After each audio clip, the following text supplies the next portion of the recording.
Cajun, get out of there.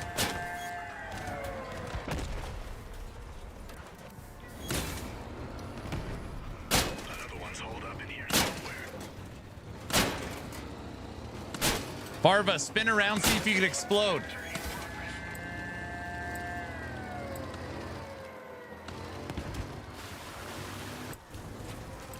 Hannah's got 2 typhoons.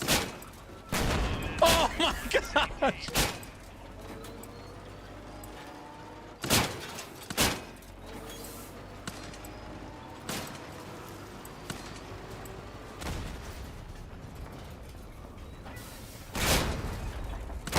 Oh, jeez. All right, Jaime, you ready or what?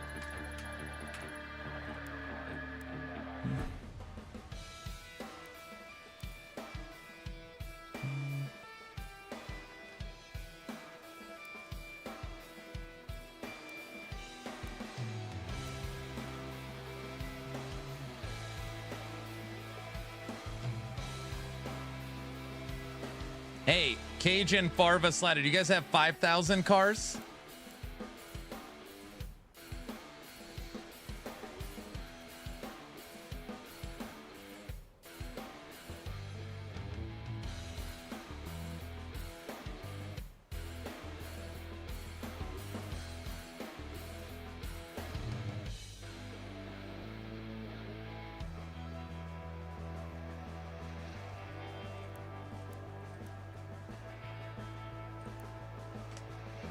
Actually, you do have better weapons. You have the Relic. However, I'm using Reapers, but Reapers less energy, right? Nope, I'm headed to a high school football game. I see.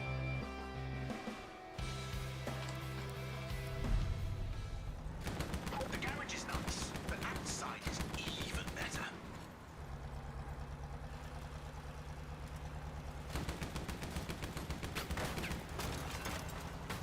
Reapers 12 energy. Yeah. Devourers are 13.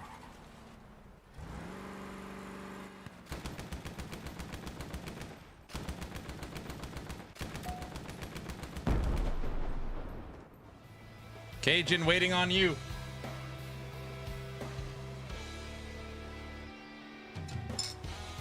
I'll destroy your OP car next week. All right, sounds good. That's the energy I like to hear right there.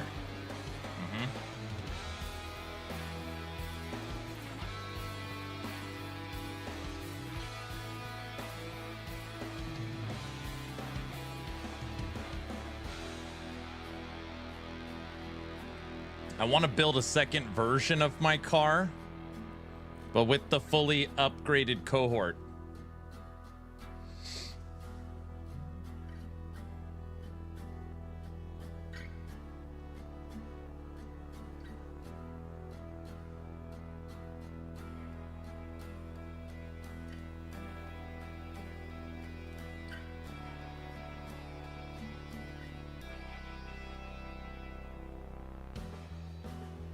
Yeah, but Lemongrass, you use those aim assist cheating things. You don't even aim yourself, you know? So you can't take credit for that kind of stuff.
doing good, gentlemen.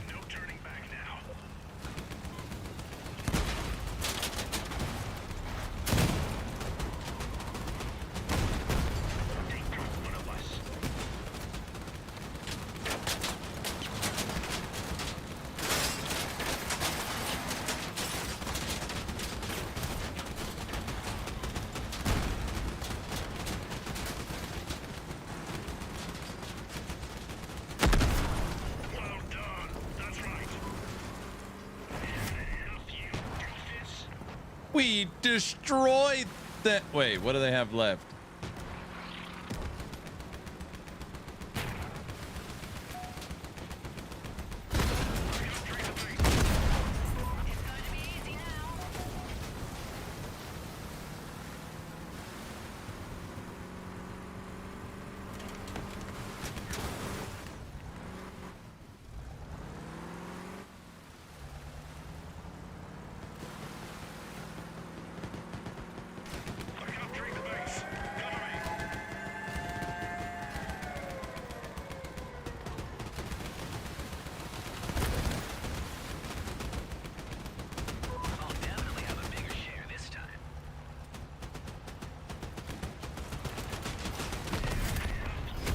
Smoked.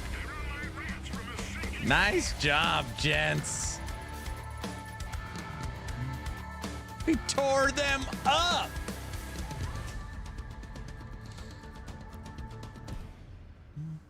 MVP.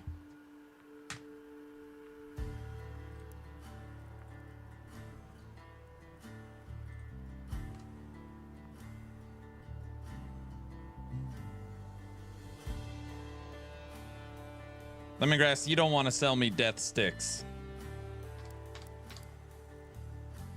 You want to go home and rethink your life. I could upgrade my harvester.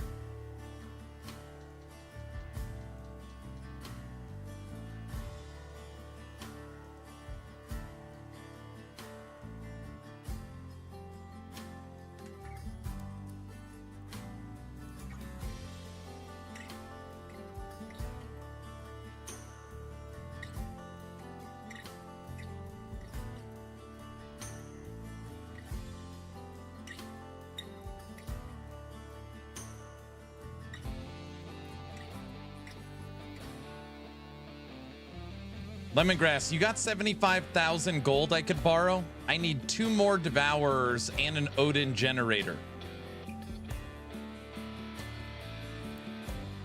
By any chance?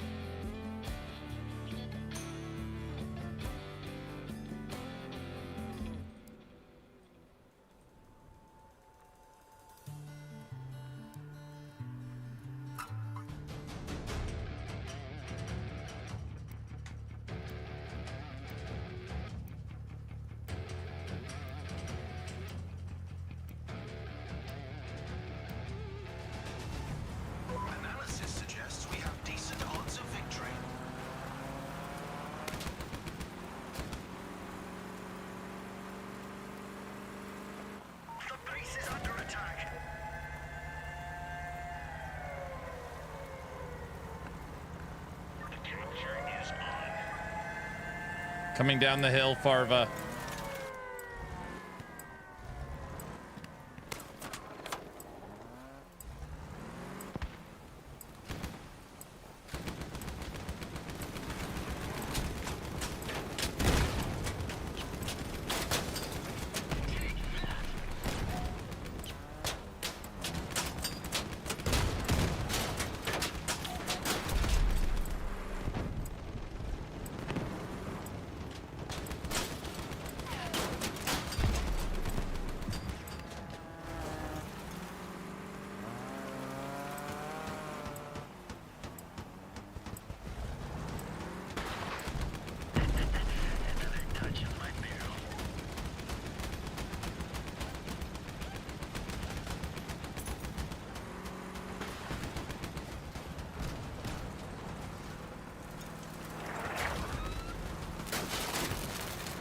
No.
attention.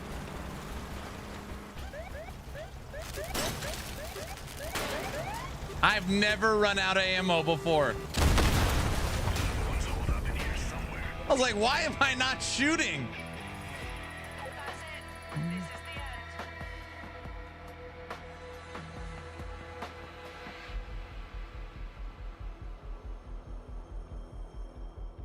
I don't always waste ammo, but when I do, it's against bots. Hold on a second.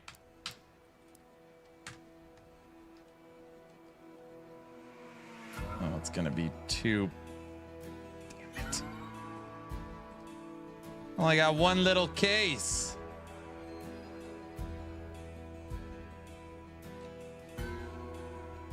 No, whatever. I never run out.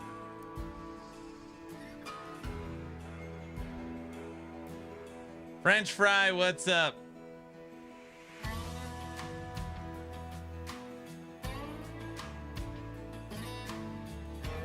I don't have a Pandora.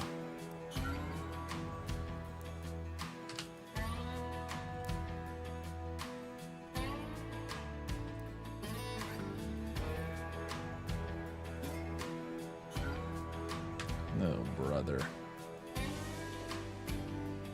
I heard you made a Devo car. No. This is my new big bada boom.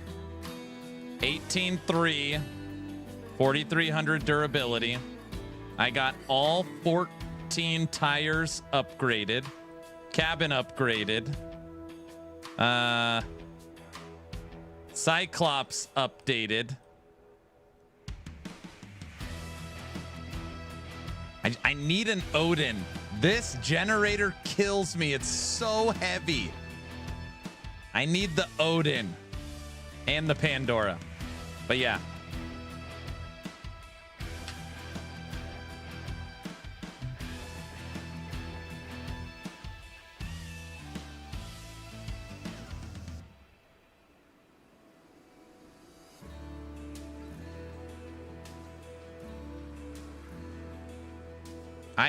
I only had one energy and I couldn't afford the no energy engine. So I'm using the fat teal one. Whatever it is. Because I needed the mass. I need the mass limit. I don't even know what it's called.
Dub.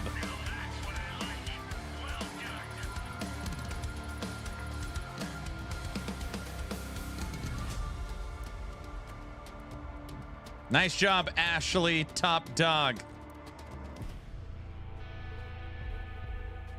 Are we undefeated right now? Oh no, we lost. I ran out of ammo. Damn it.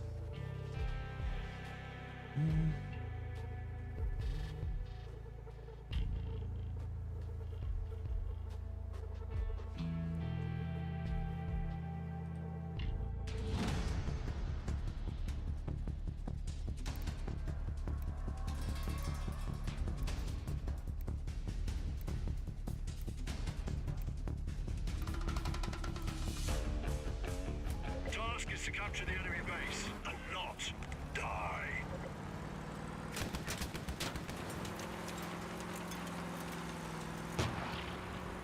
Contact.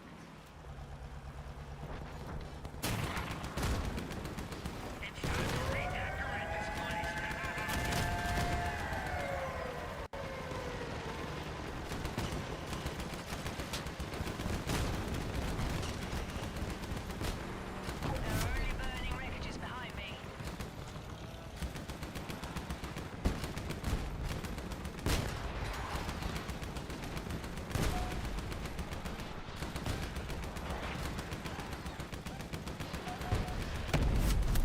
Attaboy.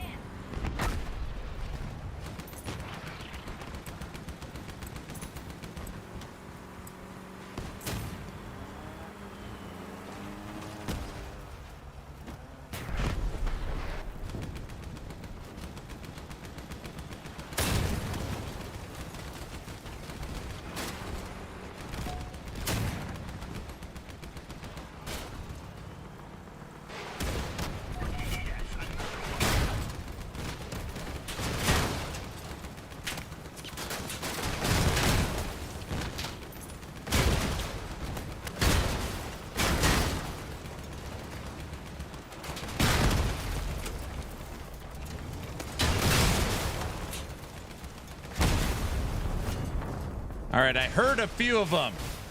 Get them, Cajun.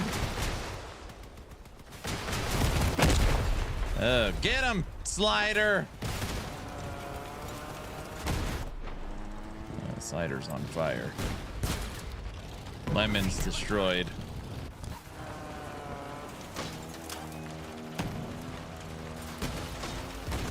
That a boy.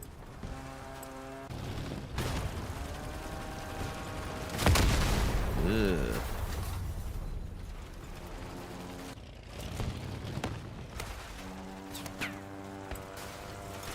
meat sacks attacking our base.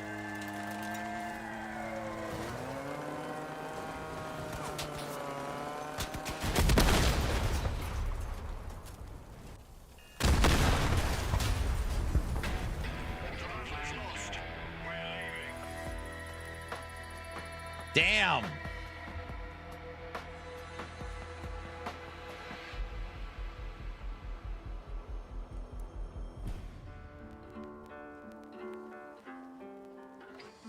By the way, I can tell you which structural parts have the best durability to mass ratio. You just need to get those parts on the badge exchange. I pulled a ton of them. Yeah, French fry. I needed more mass, and I had 1 energy. I've got 1 energy left over. So I switched out my stabilizer, and I got that. You know, it's only 1 energy for the... and I upgraded that teal energy, or that teal engine that gives you plus 2,000 to mass and 10% to durability. It's the best I could do right now. I really need the Odin.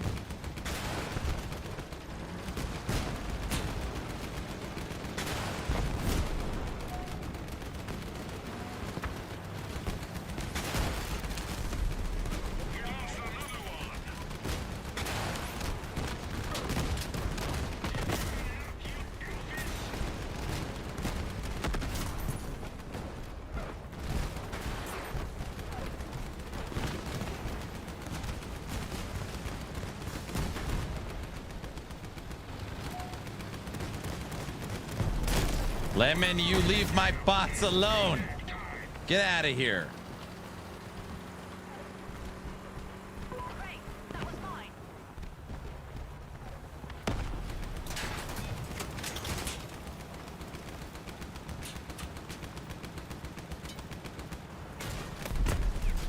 Great, that was mine.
Another one still.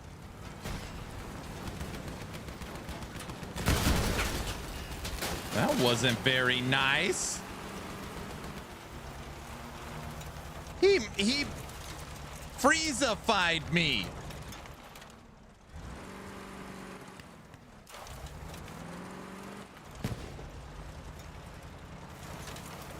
Get him, guys. Get him. I'm back in the fight. Where is he?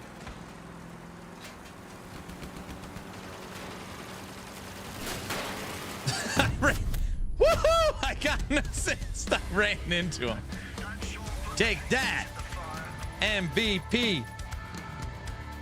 You had no teeth, Aaron. See that? I got all them teeth and ain't no toothbrush.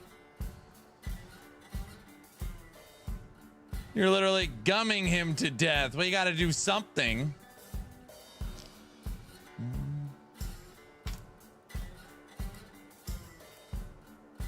Here's all the parts I'm using.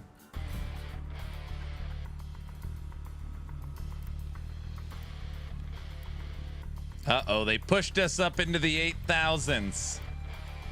We're little oh, Cajun 6,700.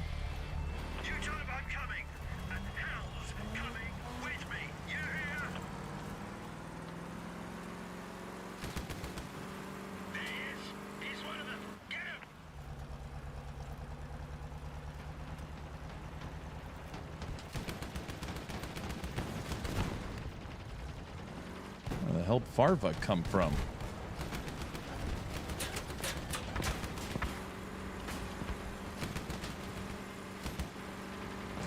I just took one of them down. And we're losing people. Are you happy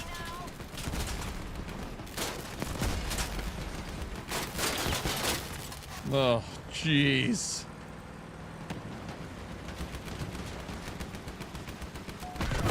Running for that one.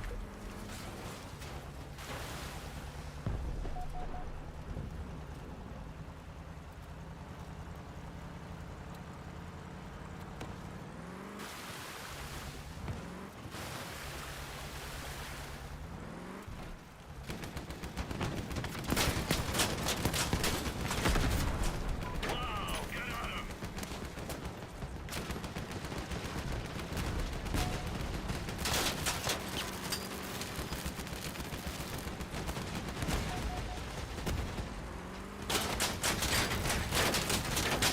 That's cheating.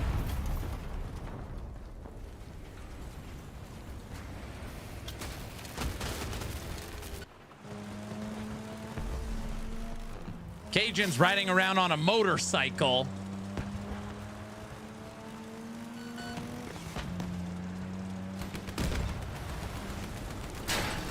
He runs into the tank track on his motorcycle. Oh, brother.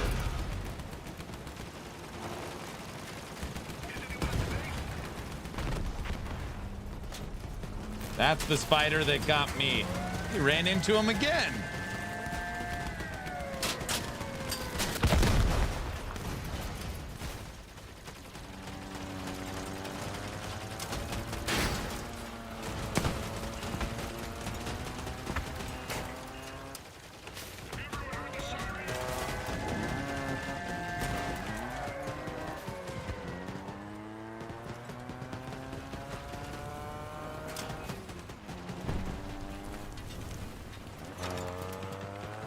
You're out of drones.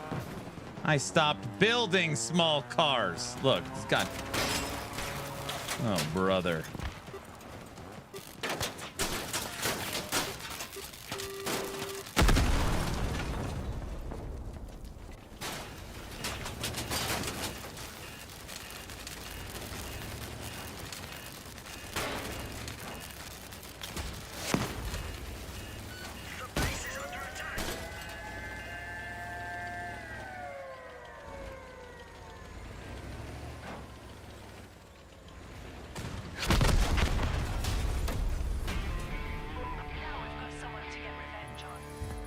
That was a bad one.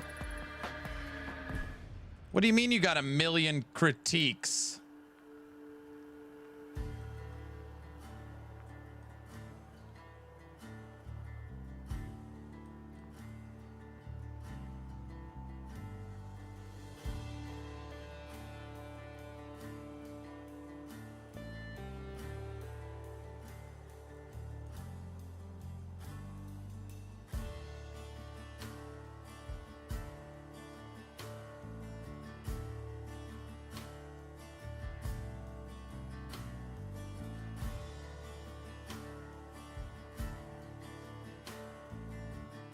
Why buggy wheels? Because they fit, they're small, and they're cheap.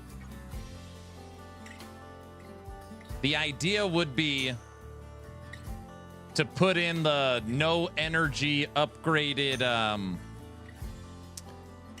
engine, and then Odin, and then Cloak.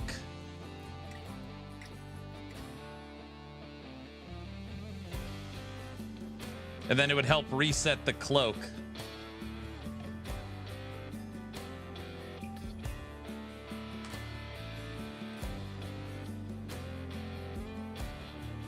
Oh, Farva went up to 9. All right, hold on. Slider, go up to 9K. Hermits are cheap too.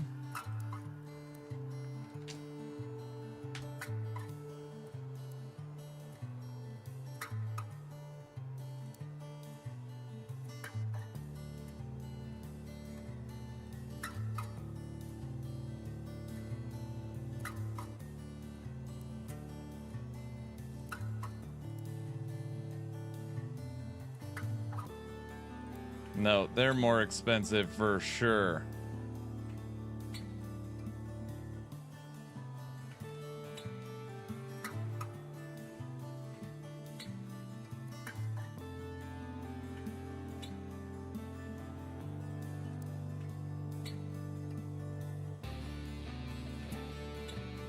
Lemongrass, we just play for fun. We don't really care about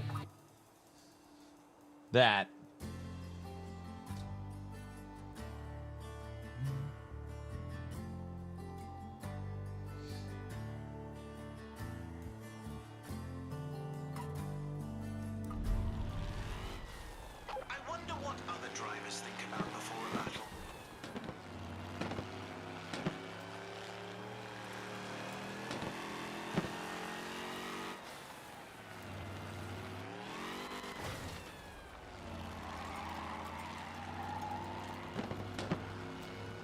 Trust me, French fry, I don't have to worry about my tires getting stripped. I care about my weapons getting stripped.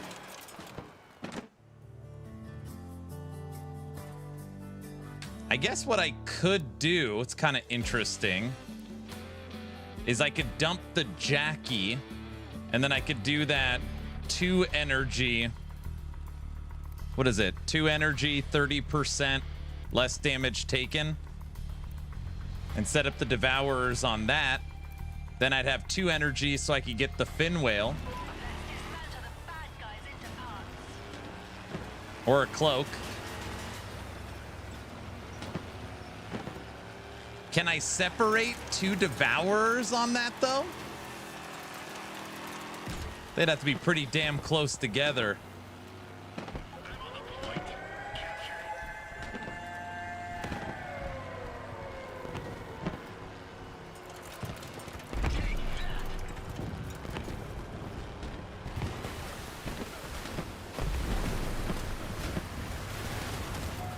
I didn't want to hit you.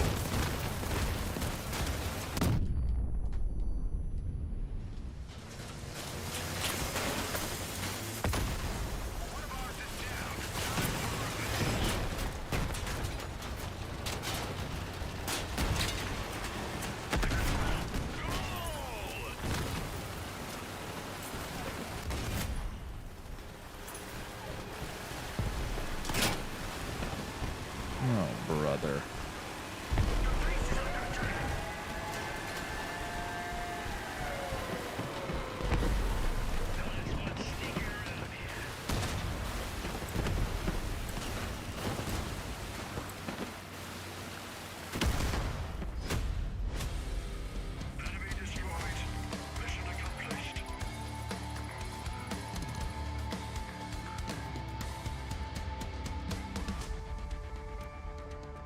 Dub. Not really. The best strategy with the Devourer is to hit and run with the Fin Whale engine perk. It's you have to have an Odin. I don't have an Odin, sir. I'm off 1 energy.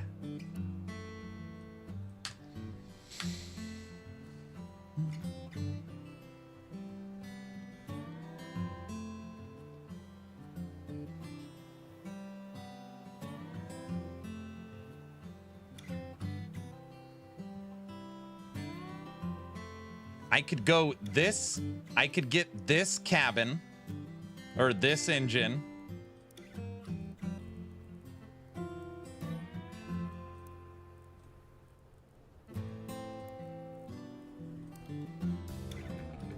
The fun, the whatever it is.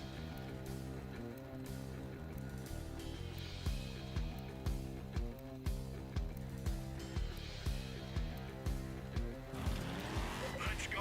Follow me, guys. Okay, French fry, what about this? Dump the fully upgraded Hadron and go fully upgraded Cohort. That'll give me the mass and power, and then just go the no energy engine. I would lose the reload, but should make me way tankier, right?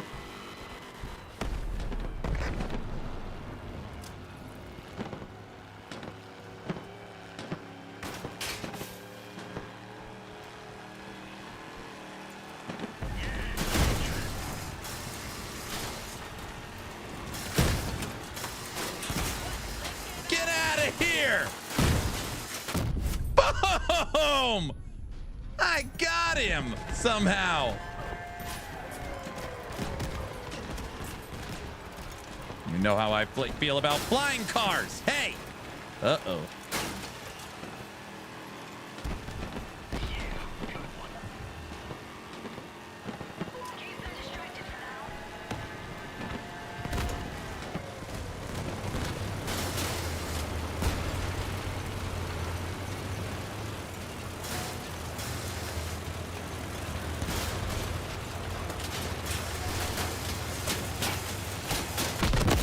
Unbelievable. Cohort's only good if you know how to make a hidden weapon brick build. I don't know what that is. We're taking losses. I repeat, we're taking losses.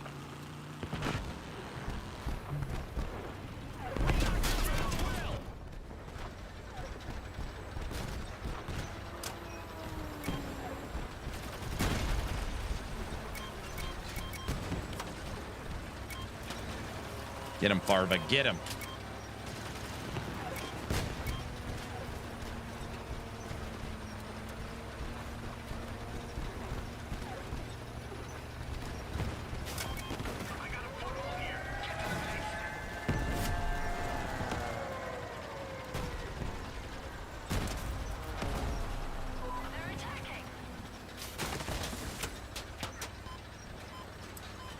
Droners, man. No, we're just playing regular games.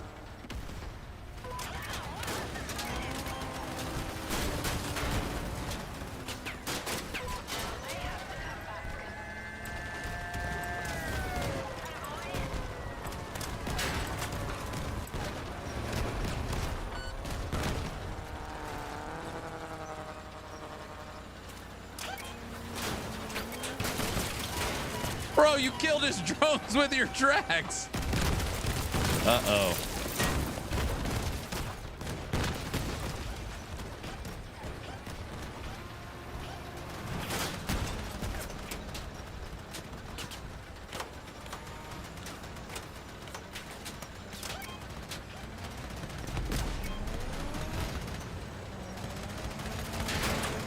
Machine gunner's too good, dude. Those are legendary machine guns. Gonna tear up your drones.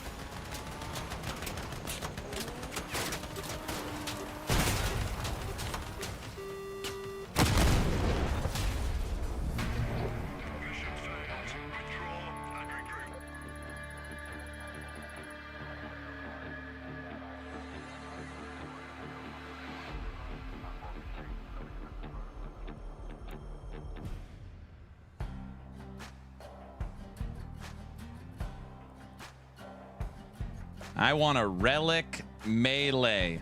That's what you want.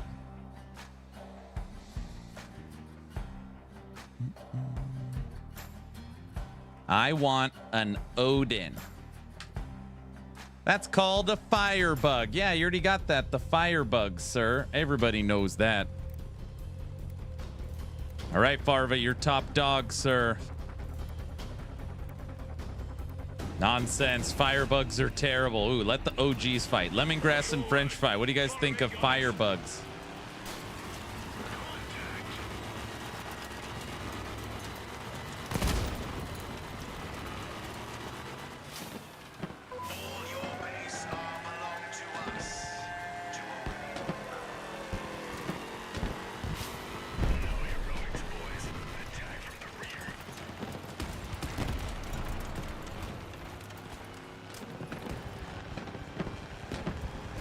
Don't move.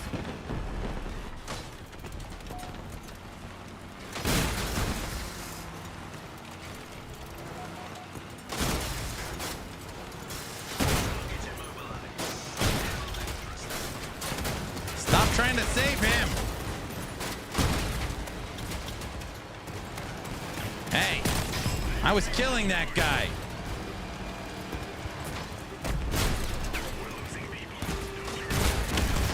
I got him! Yes! Woohoo! Did you guys see that?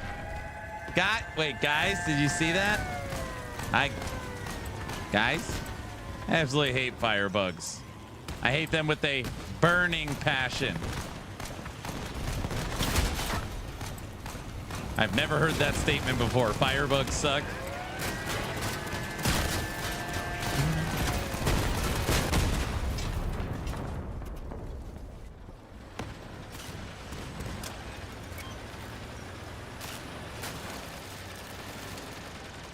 I've heard people talk to, or I'm sorry, no, I have not seen the New World update. That being said, every stream somebody has brought it up to me, though.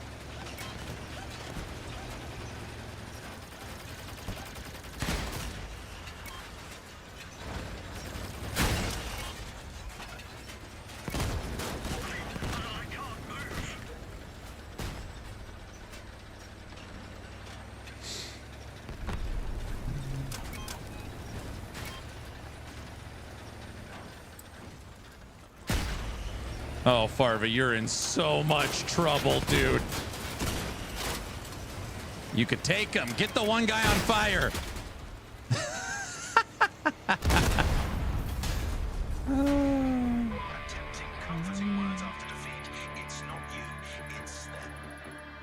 Cajun, you were top dog on our team that time.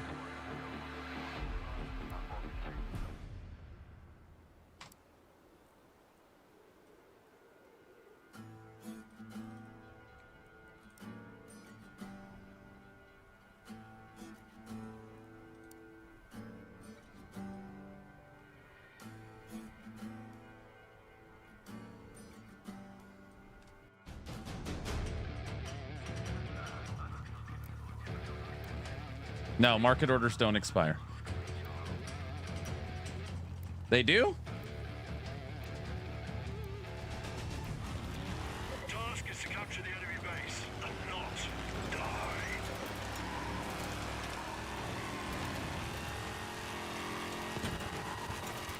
They can if the price gets too far out of range. There you go. Has been successfully turned into a stationary target. What the?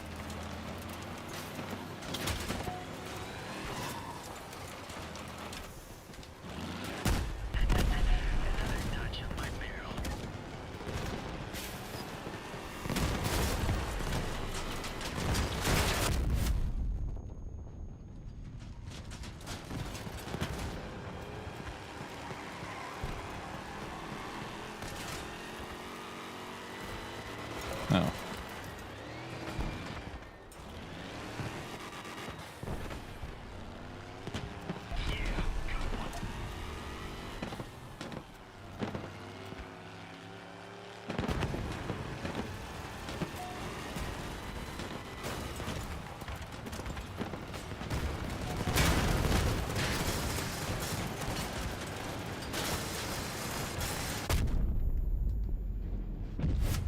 Got him. Get out of here.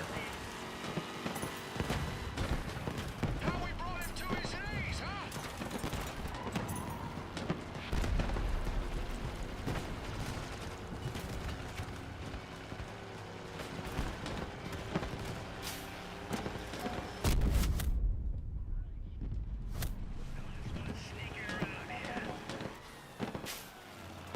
Dude, we destroyed them.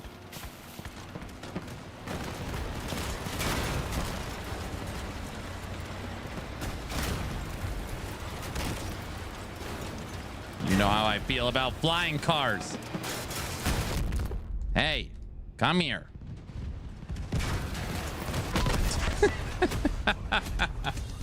Mission completed.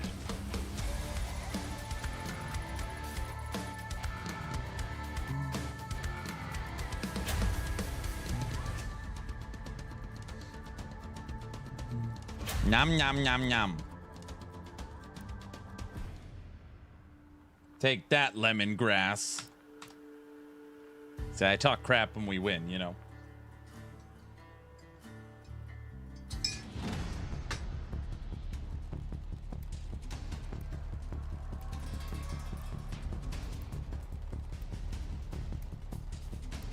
Trying, though, the shotgun, isn't that thing, aren't those getting nerfed? Grenades in that shotgun getting nerfed?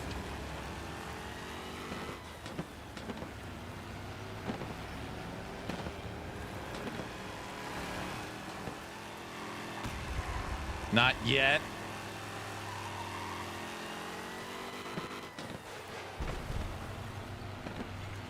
That was fast.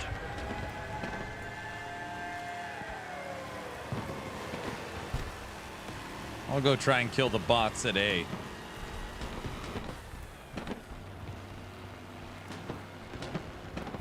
Hey, Joseph, don't move.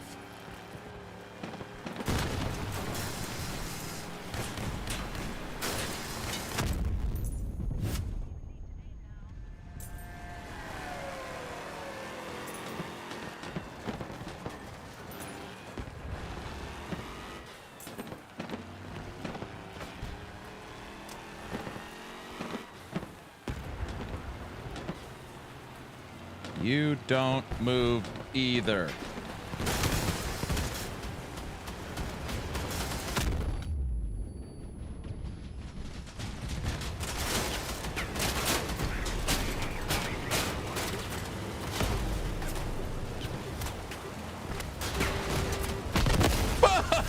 Boom! Oh, I love it when the self-destruct hits two cars. All right, guys, tear them up. Guys, Cajun, get out of the fire. Flash should be almost dead.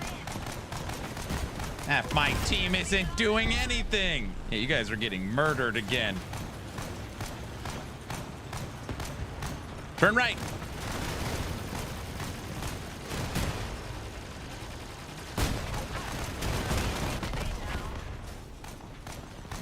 I just took one of them down.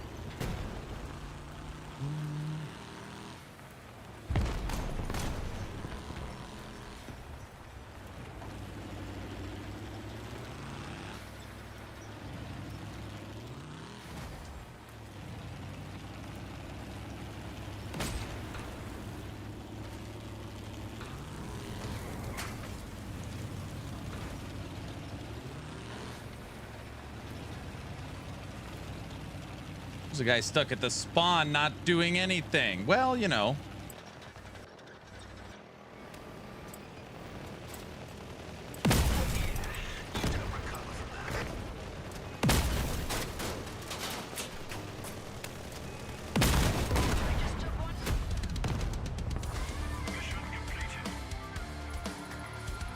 There we go.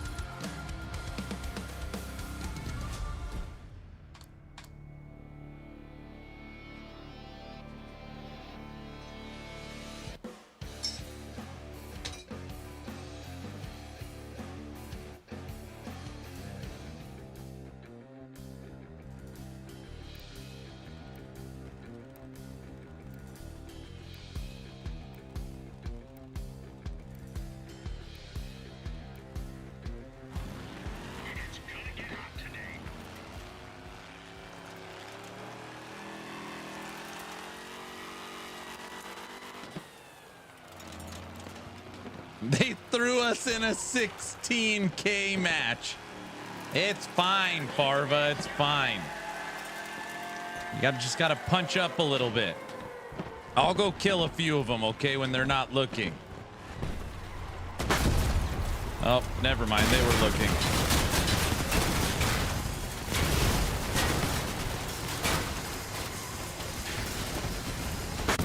I literally found the 18K spider. I heard him. He's literally limping around a little. But yeah, he's... That doesn't count. That one didn't count. I wasn't... That's... Get him, Cajun.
Trevor, I'm standing up.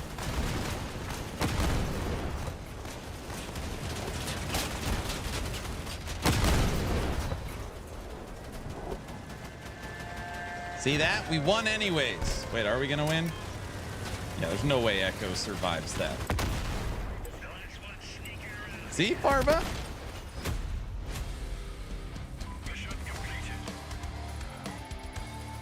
I got some points.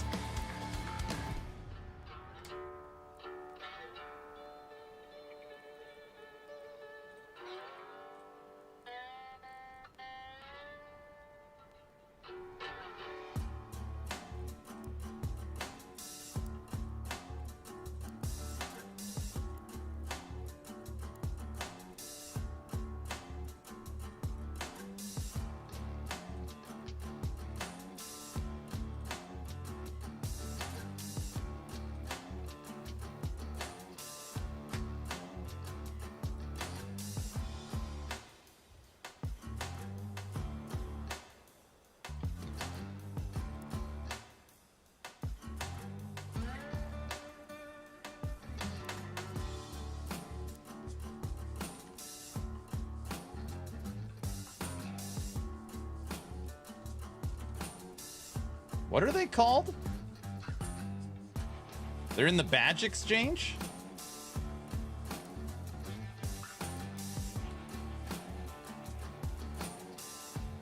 That.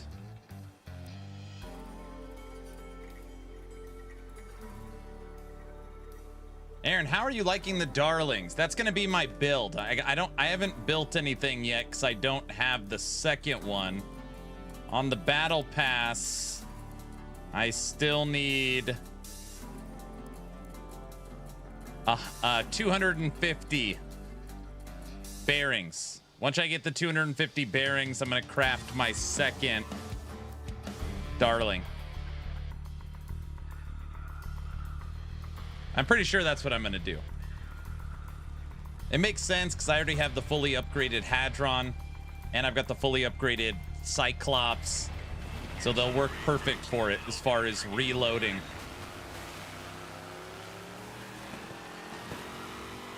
Enemy is near. Very unsettling for my circuits.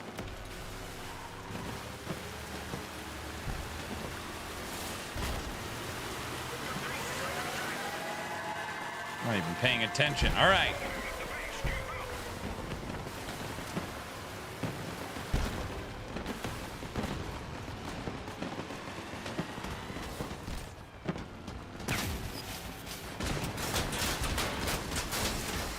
Take that, you stupid flying car. Uh-oh.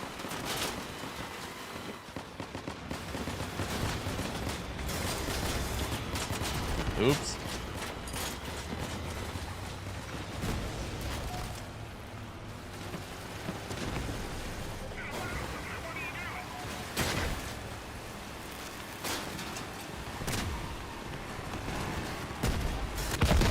No. I'm back. That wasn't a very good game either.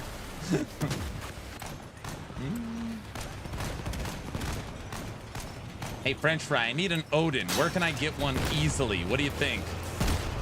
And don't say swiping.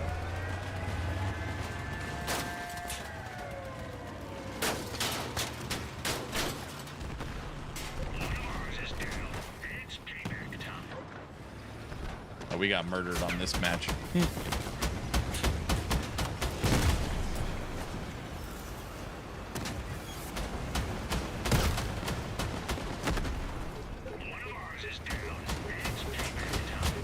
Place top 100. Oh yeah, easy.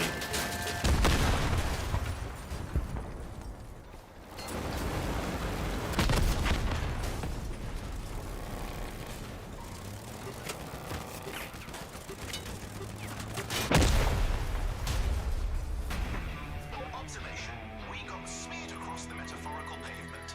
I didn't do very good. Neither did we. All sucked.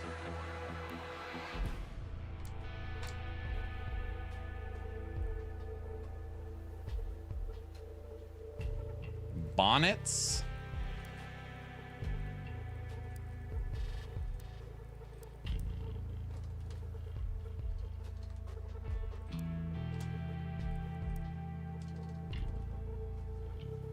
I've got the bonnets.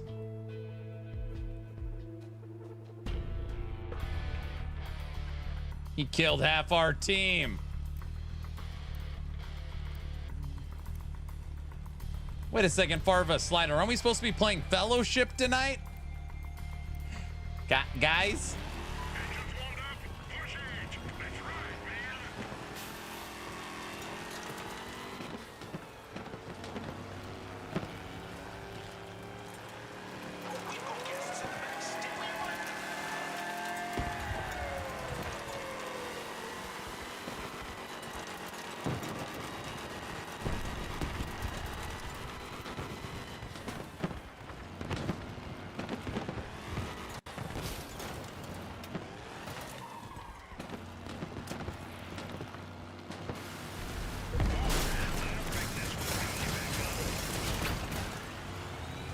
That was cheating, Nightshade! You had to let this guy help you! You know what you did! You know what you did! That doesn't count! Unbelievable. They're screen watching. Everybody knows that. Right, shoot him, Cajun. Get him. Teamwork. Don't drop down!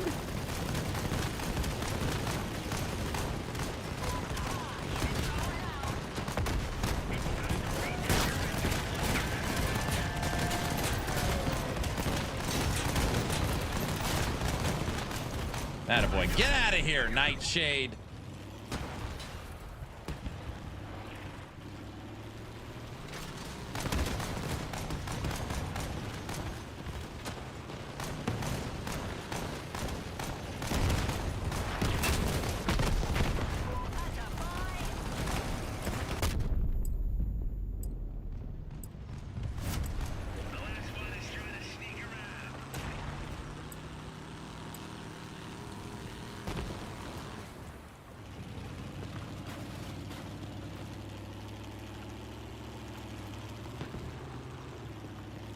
That was cheating.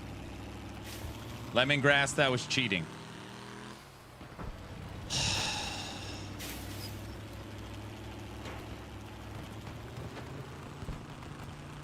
There he is. Get him.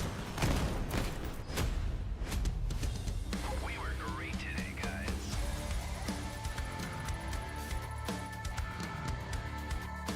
Good job, Michael.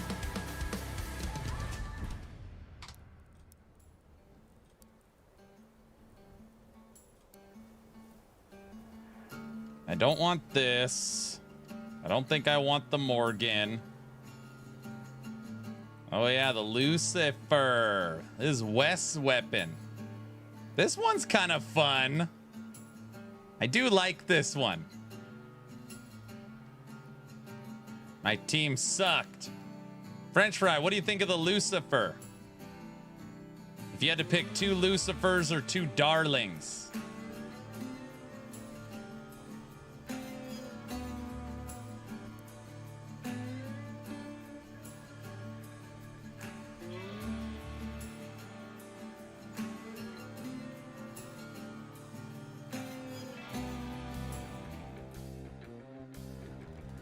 Michael crushed them, that's right.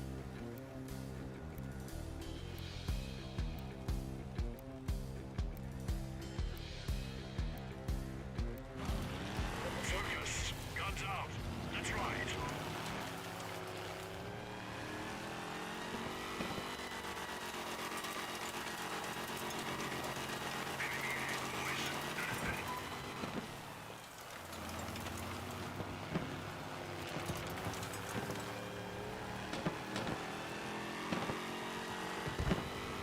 Great, that was mine. Enemy meat sacks are taking our base. Don't move. Don't move. Uh-oh.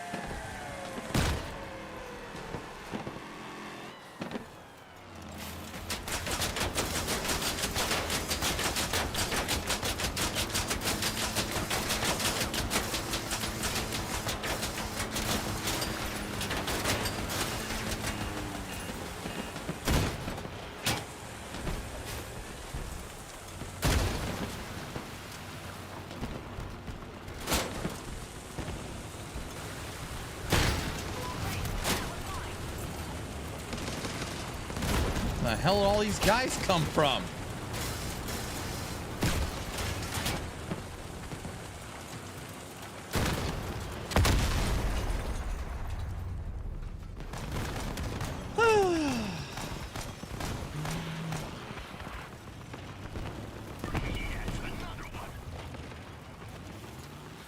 I would get a fused Chronos. Lucifers might be all right, but they are 13 energy. They're 13 energy? It's like my Devourers.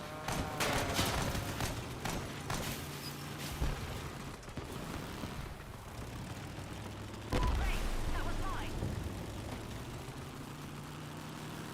See that? They were all busy chasing me, but the team tore them up. See what I mean?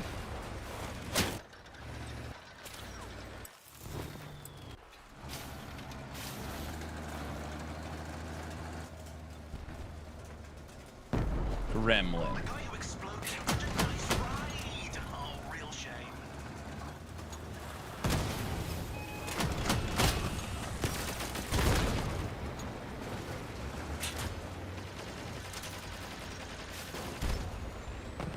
Bro, it's like a drone army.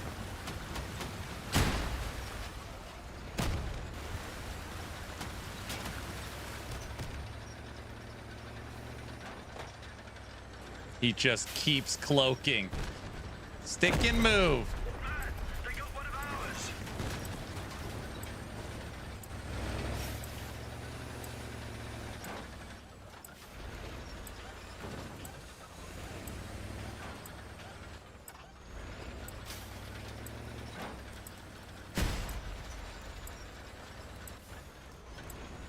The base is about to fall. Stay vigilant.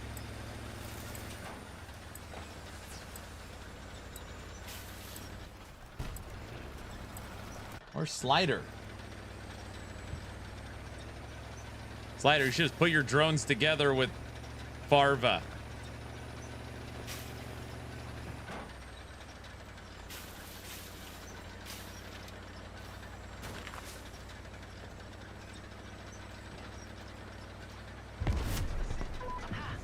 Chase the last One left.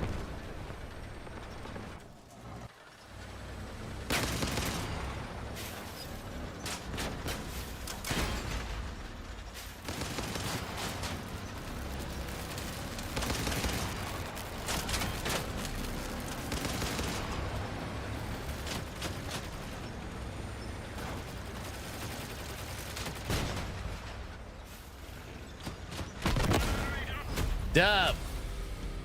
The tank body slam, right? Don't move so my drones can shoot you.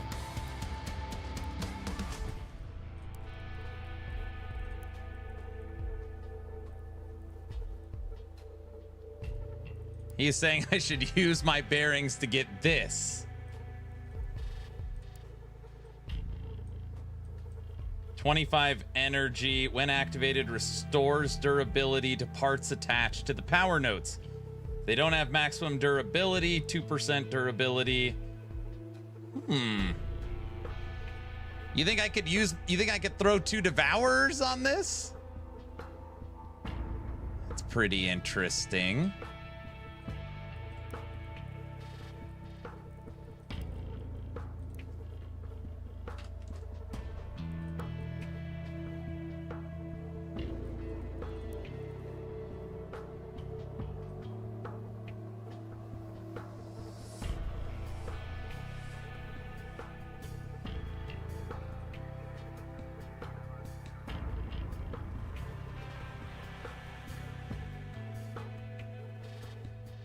More for destroyers or scorpions.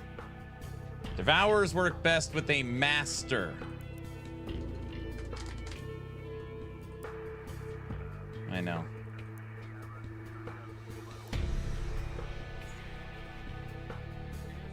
Yeah. That's what we need.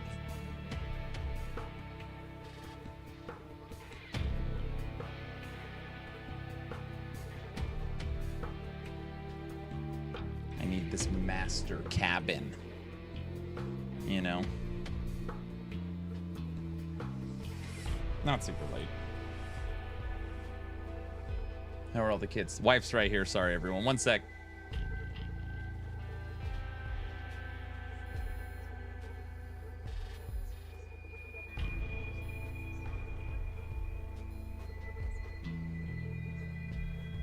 Okay. Nope. That's right. I just mean that's right.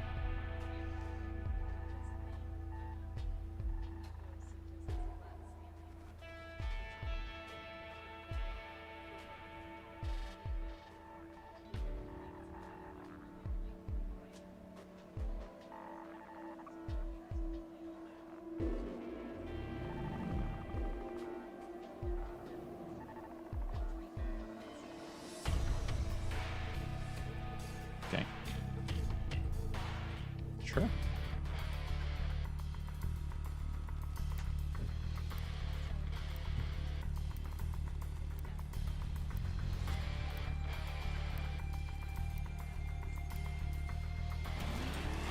sure these Okay. bastards.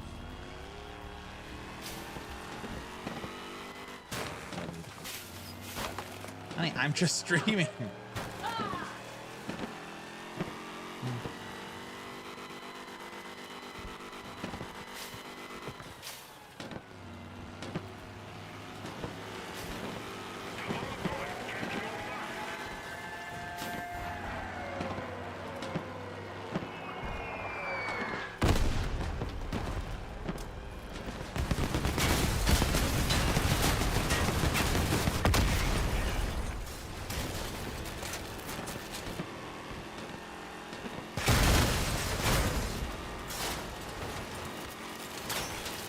Oh, I'm so sick of melee, dude.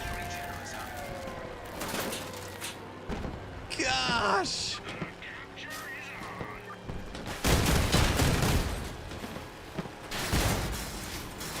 Get out of here, stupid flying car. How is he still alive somehow?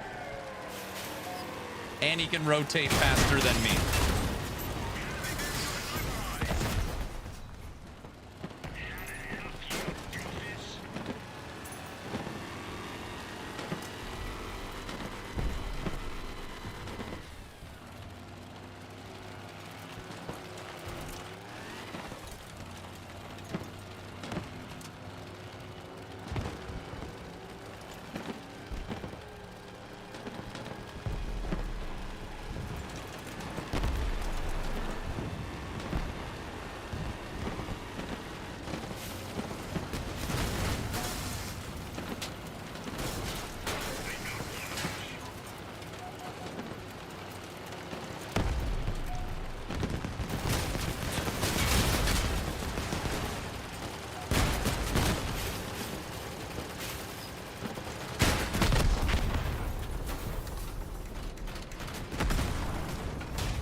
French fry. I know this might be a shock. I know.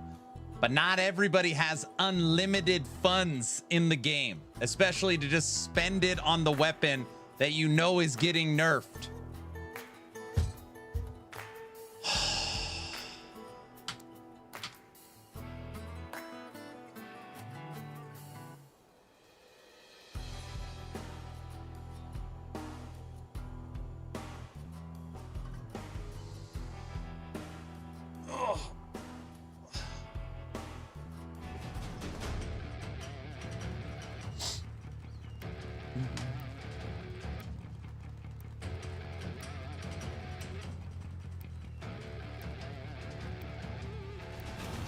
So you're saying you don't get any uranium? Yeah, the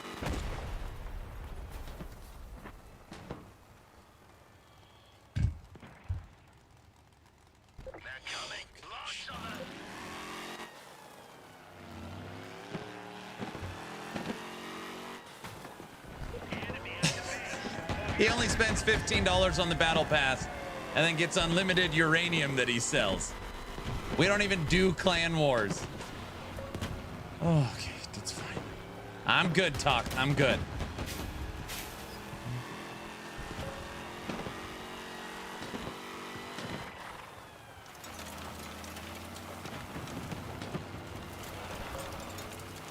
You have to use S tier meta progression builds in clan wars and fight 4v4.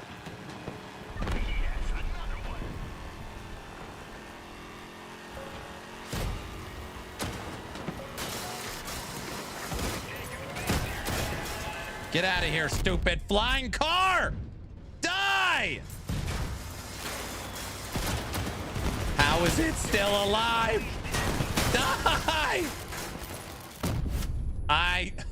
I still didn't kill it. Uh-oh.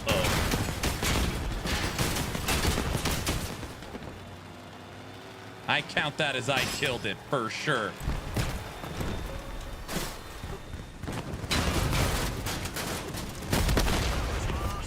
Oh. I killed that flying car. You guys saw that.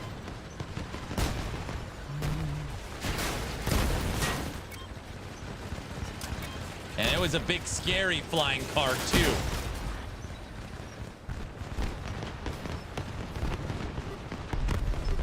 They knocked our guy off his feet. Aaron's shouting again.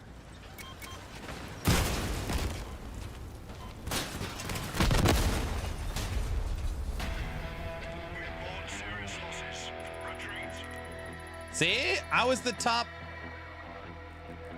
First, we lost. But I got that flying car. I think I played this game a total of 30 minutes. Damn it.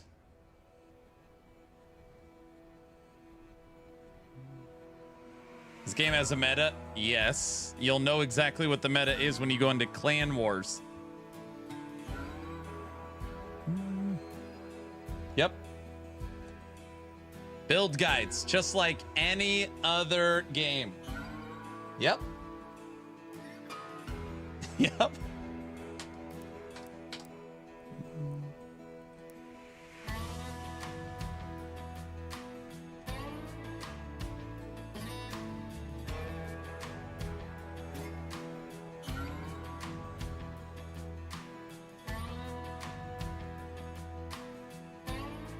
The top players, like the people in chat, get uranium. You could sell 10 uranium for 700 gold.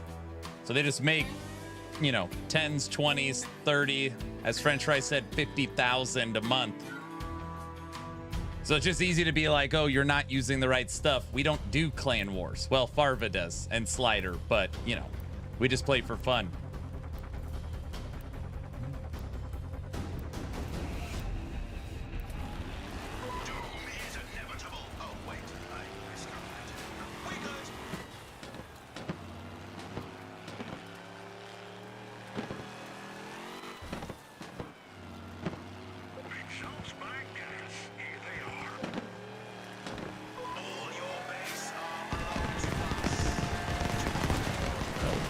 No thanks.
Here, I got one.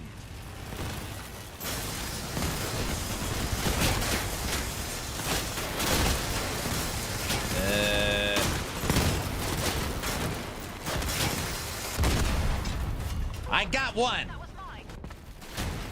Hey, that counts.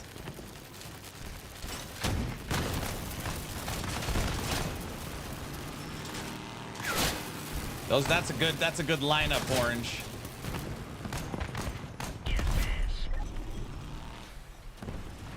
I was texting next time. Sorry, lemongrass. That doesn't count. Sorry.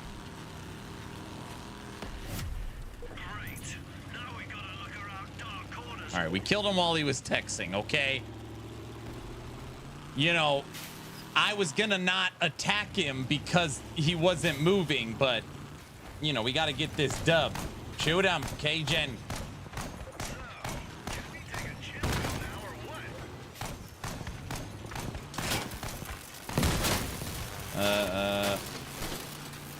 Not very nice, huh? What the hell is he shooting? He's shooting electric drones? What is that? Or look, electric mines? Tech would like that one.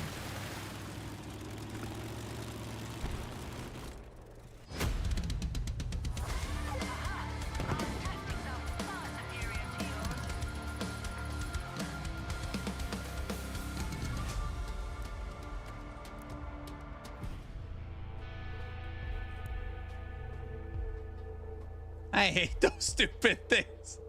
All right, drop back down to 5,000. I like 5. I don't want to play melee. We'll play a couple more 5,000s and call it.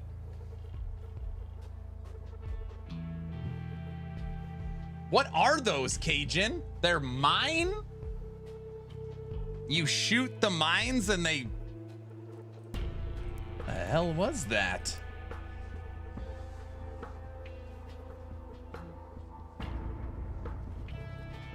Okay, French fry. I have a new idea now. If I can get the Chronos, is there a way to attach 2 Devourers to this so I wouldn't need the Jackie? I would get 1 extra energy and save the 3 energy from the Jackie. There's got to be a way.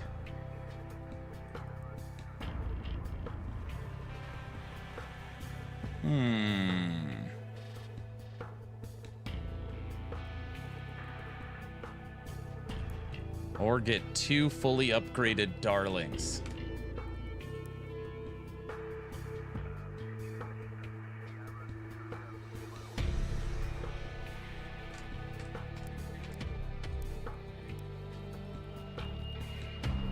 One on each side. The elevations would be off. Maybe 1 right here on this green. Oh.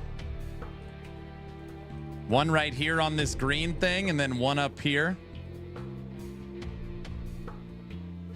Or do you think it would be these 2?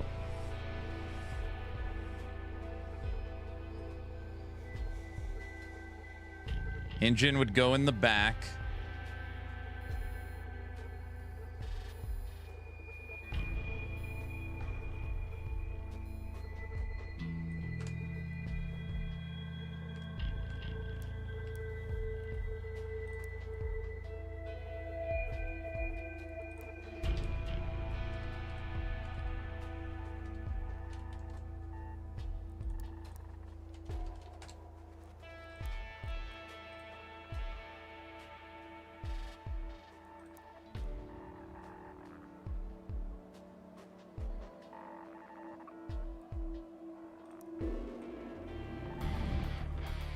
You could get 2 devs on the top nodes, but mass limit would be an issue.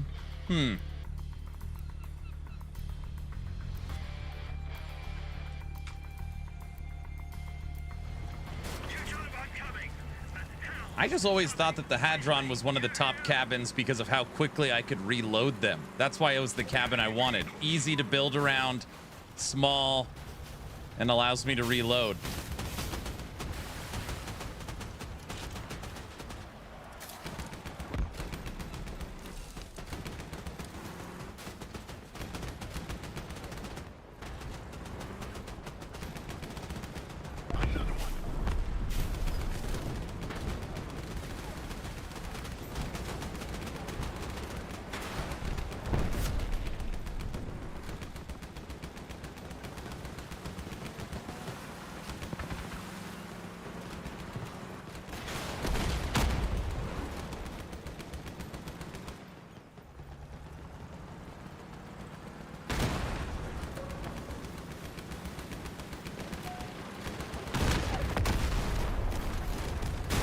Oh, I just drove right into it. Oh,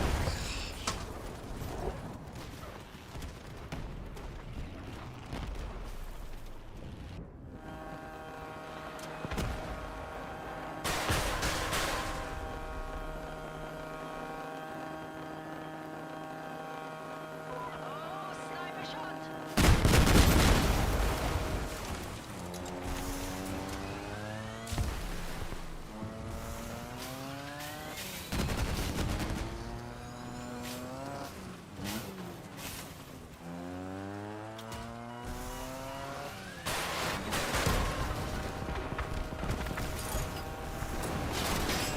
Yeah, I already saw a blaster. I'm aware.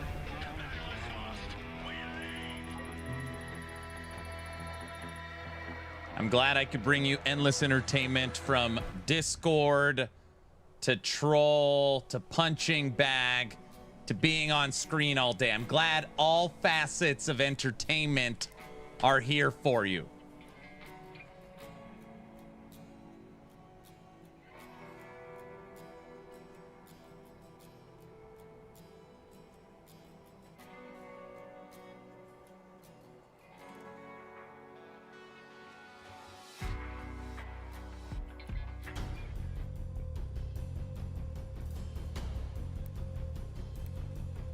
Right now I have 33 energy. So I have 33 energy. With Kronos, I would have 34.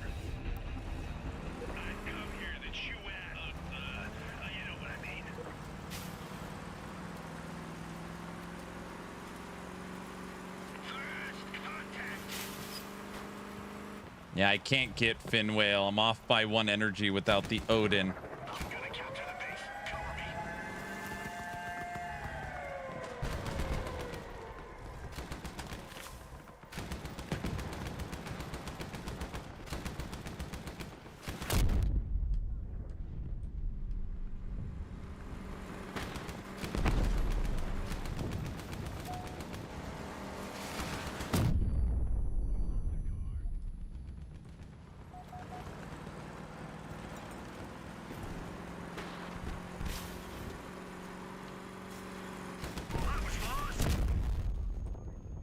Where's the tow guy? There he is.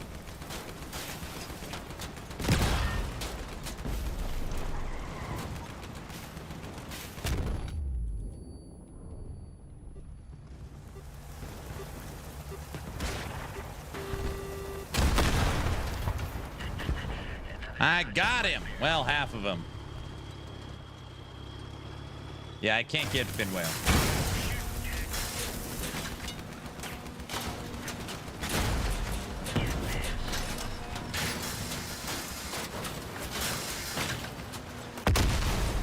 Got Num Num on tracks?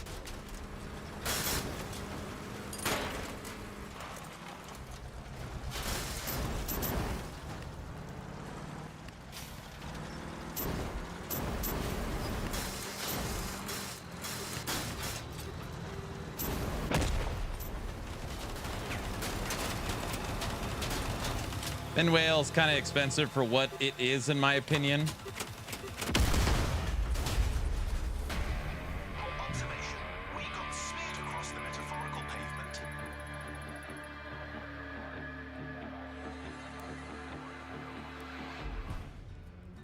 If I use Kronos, I wouldn't need the big old generator. I could get the other one.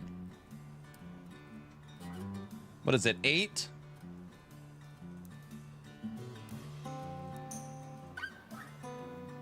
Thor.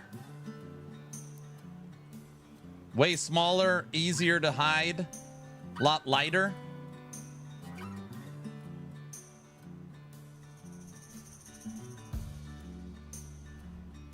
Use Thor. Thor with Kronos. Dual Devourer with Fin Whale. And a Pandora. Is that possible?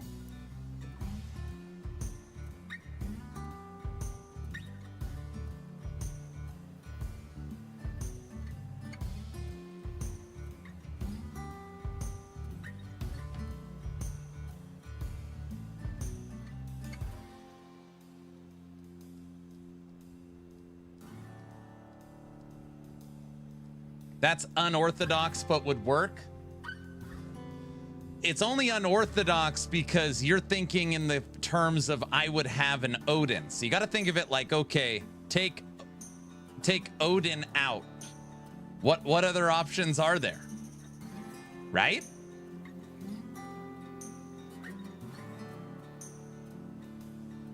How much energy? Isn't Master heavy cabin?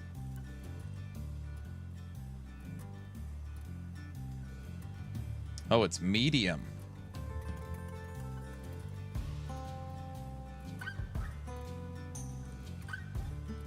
But ultimately, if I have the master cabin, what you're saying is I don't need Jackie, right? So you dump Jackie. So you save 3.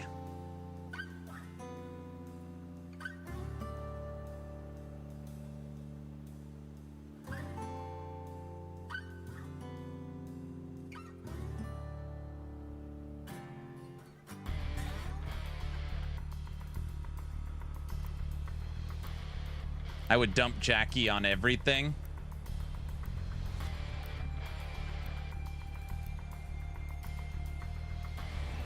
You talk about coming, and hell's coming with me. You hear? Okay, if I dumped Jackie, again, I can get the 2 energy, 30% resistance to your weapon epic thing. And that would give me 2 energy where I could get a fin whale, technically. Because right now I'm off 1 energy. Jackie's 3. So if I lower it to 2, I would have the 2 I need. Why, honey? This base is just the beginning. Crossing us. Why?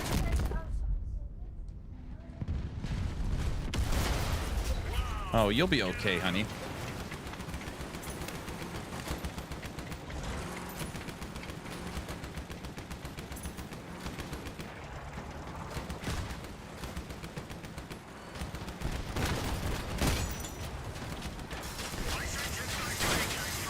I don't know why I just ran into them. Oh, crap.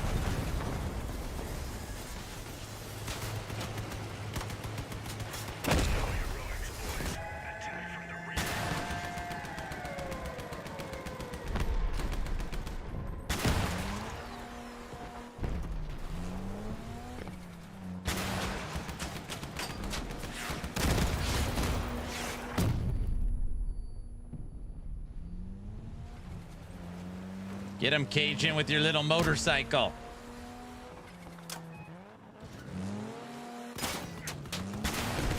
Oh, damn, he snuck up on you. Observation. We got smeared across the metaphorical pavement. All right, guys, I think that's going to do it. I'm going to talk through this a little bit, though, before I get offline. Good games. Good games. Okay. All right. 2 Devourers. That is 26 energy. Okay. Jackie. That is 3 energy. 29. Cyclops. That is 3. So now we're at 32. Fully upgraded Hadron gives us 24. Apollo gives us 9. That gives me 33. So I have 1 extra energy. So I got an upgraded Razorback because I needed the mass limit. Okay. Yeah, it's a good idea. Good call, honey.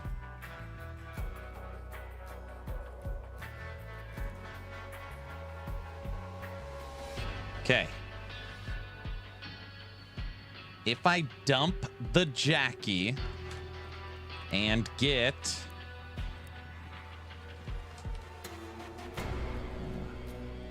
what is it called? A verter? I don't remember what they're called. Hardware.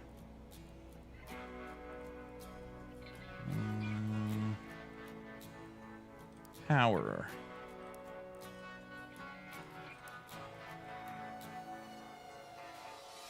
Power nodes. A verter. So if I dump the Jackie and get an averter and attach both Devourers to this, 30% resistance for the weapons, and that would free up 1 extra energy to dump the Razorback and get a fin whale. Does that make sense? Or no?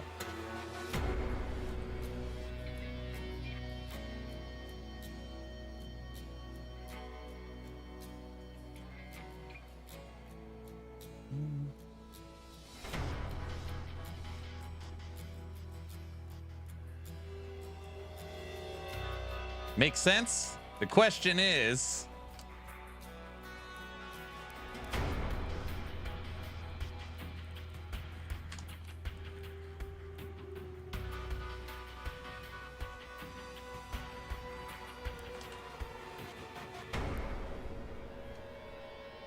didn't I just, isn't it? Wait, what? I'm losing my mind. Oh.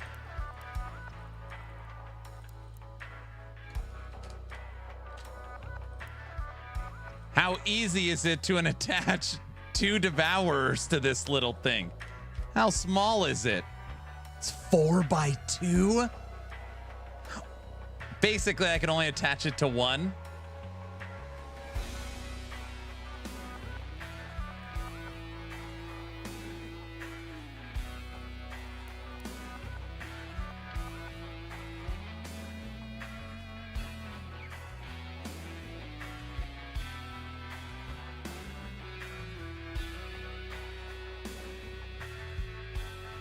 I would attach it to 1 and then attach it to your cabin and engine.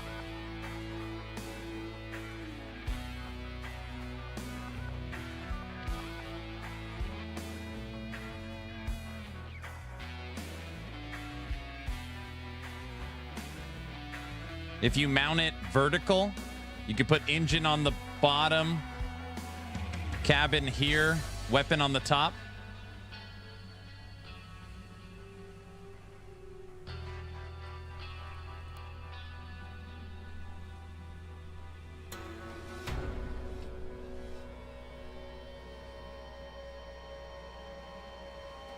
me ask you something, French fry. Why isn't this item more expensive? It doesn't have a blast, so when you blow it up, it doesn't explode stuff attached to it. It doesn't have like a max. Like, why isn't this? Why is?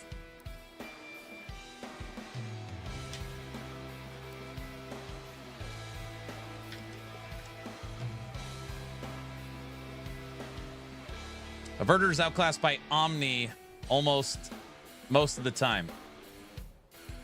It came with a lot of packs.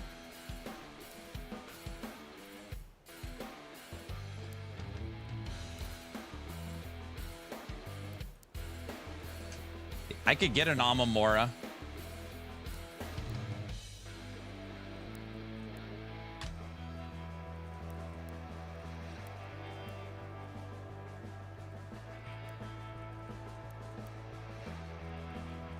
I can easily get this fully upgraded.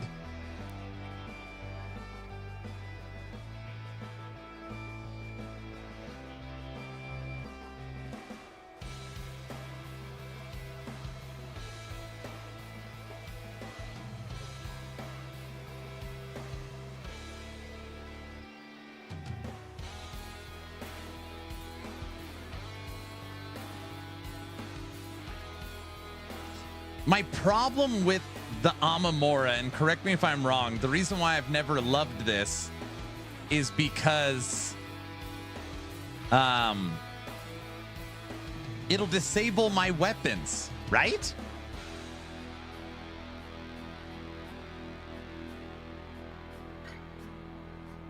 It doesn't? If damage that exceeds this threshold will harm the Amamora itself, it will. Oh. What? I didn't click a game. It disables itself once you exceed the limit. Oh, it doesn't disable it.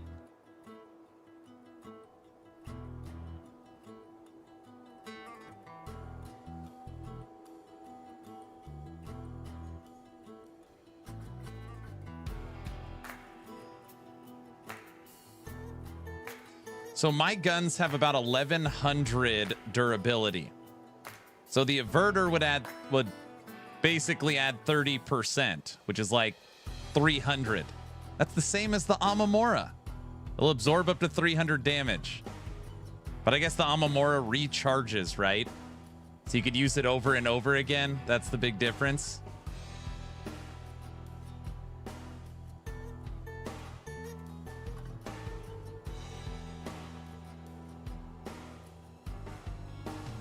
It's more like 22%.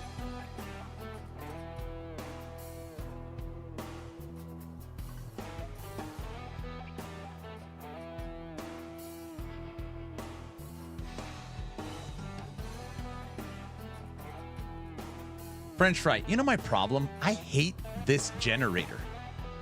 It's so big and so it's 1100. I hate this thing.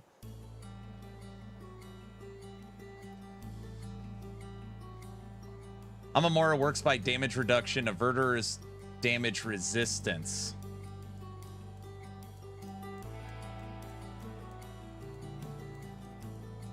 Please stop using foul language. Did you write you hate this effing thing too?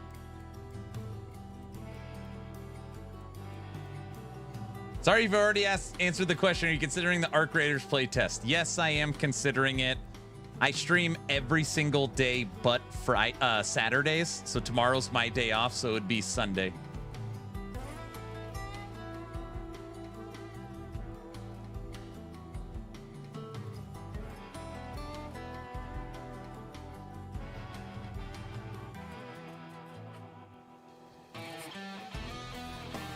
Man. I'm trapped in the car.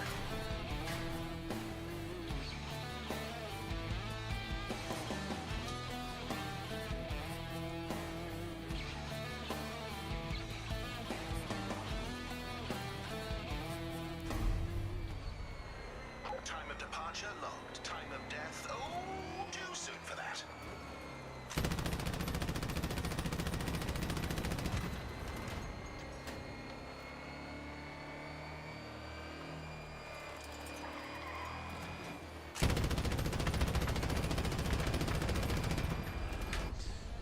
part of me makes me think, dump this, dump the Apollo, and screw that one energy point. Just always use the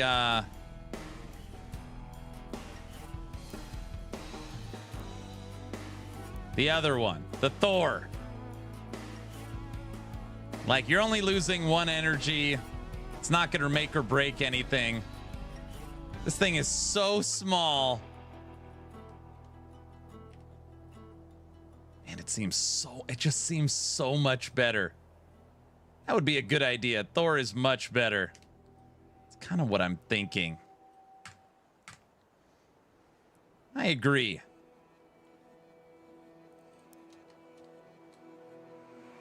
All right, if I dumped the had,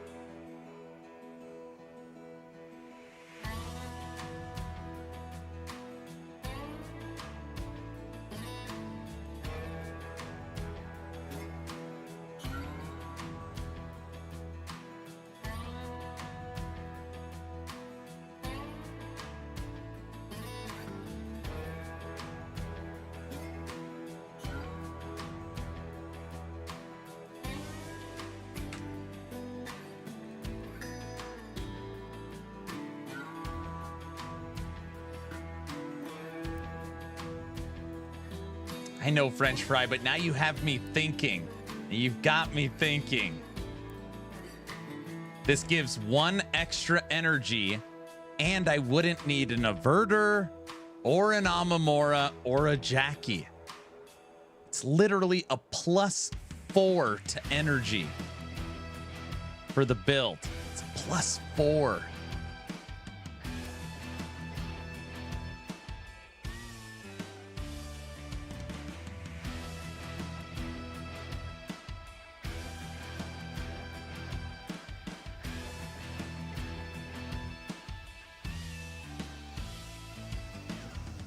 Yeah, it makes sense to dump Apollo, get a Thor, and then put on a fully upgraded Red Hot over the other one. Yeah.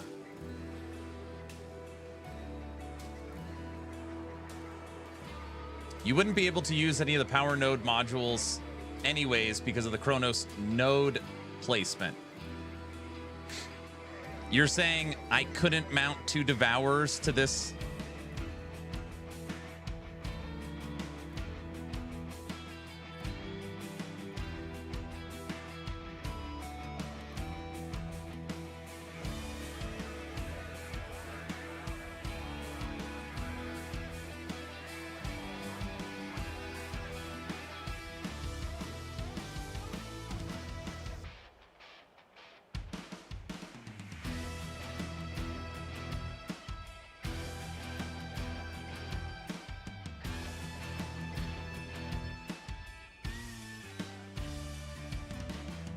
Yeah, you're saying exactly what I'm saying. You don't need an Amamora. You don't need an Averter. This takes care of it.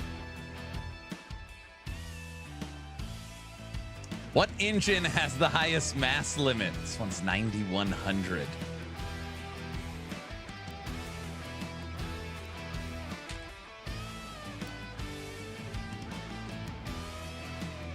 $1,500.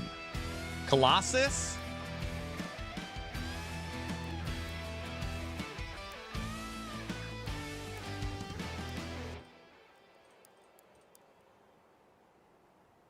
Pegasus?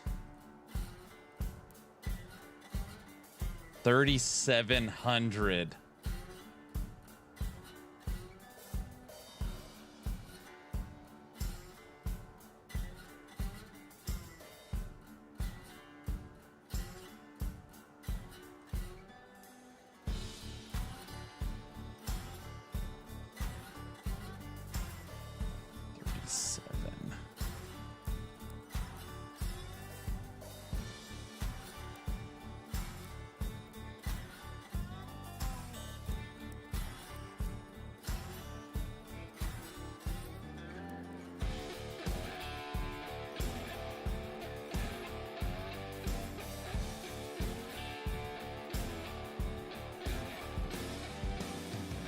Put you close to 13,000.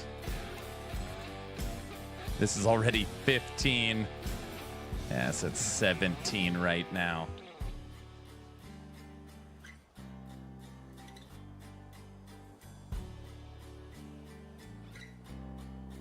You just, I don't know. French fry, correct me. It just feels like, how can you possibly run a light cabin with dual devourers? I don't know.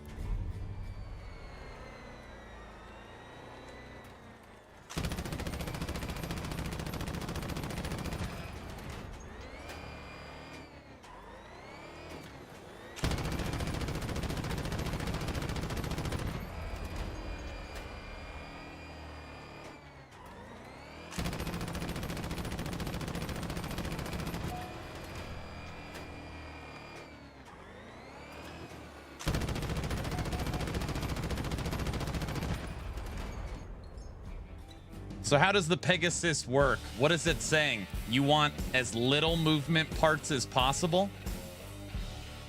The more movement parts reduces the total power penalty of movement parts. The more power the movement part consumes, the more Pegasus will reduce its power. Oh, I see.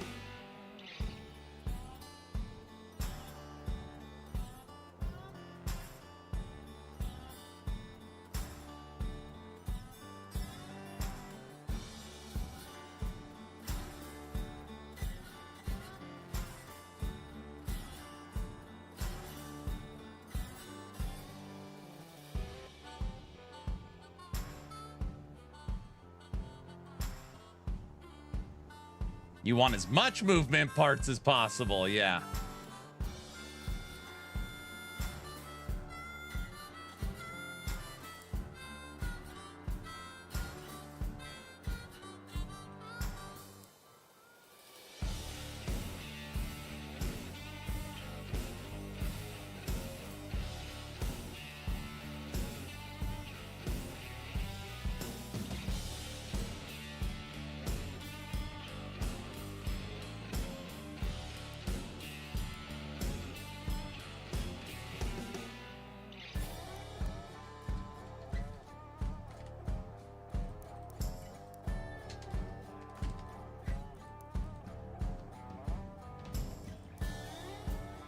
Have a good one, Toxic. See you Sunday, sir.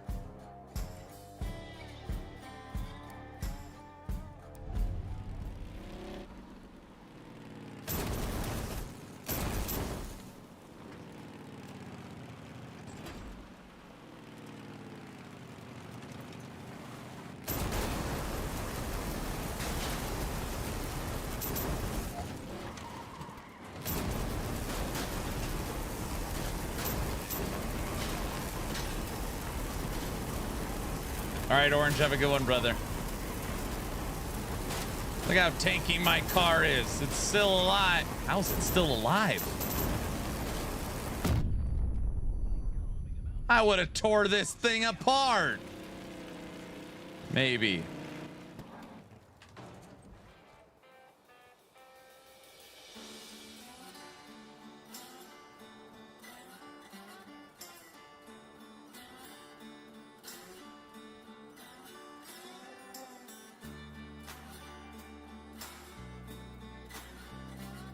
Forgot to weapon lock your guns. I don't even know what that means. That?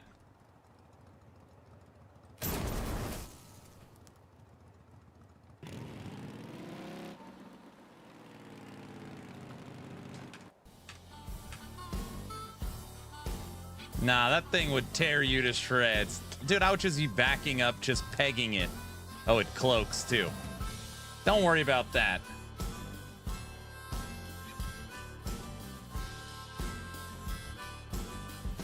All right, I want to see something. Devour. Chronos. Say Cyclops. I just want to see how the weapons are mounted.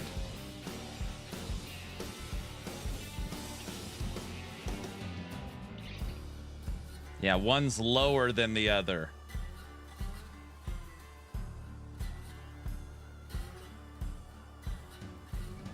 Always. Always the Odin. Oh, it's got an averter too.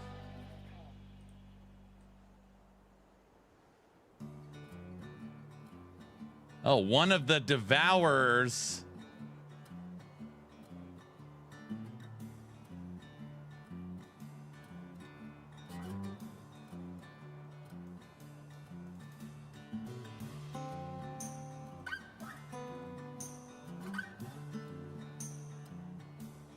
It's got a Pegasus.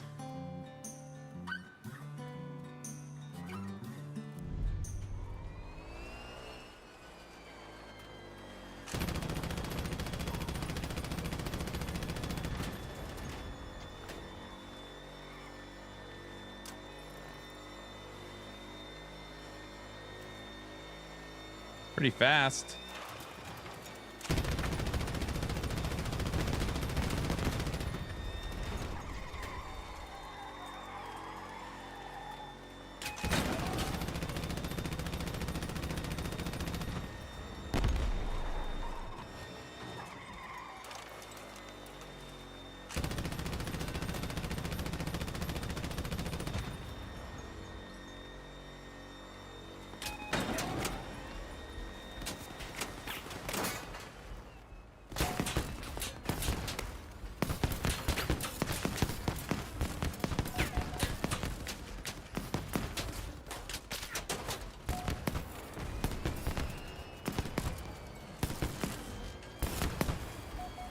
Okay, so now I hit the cabin, it's recharging, or it's restoring health.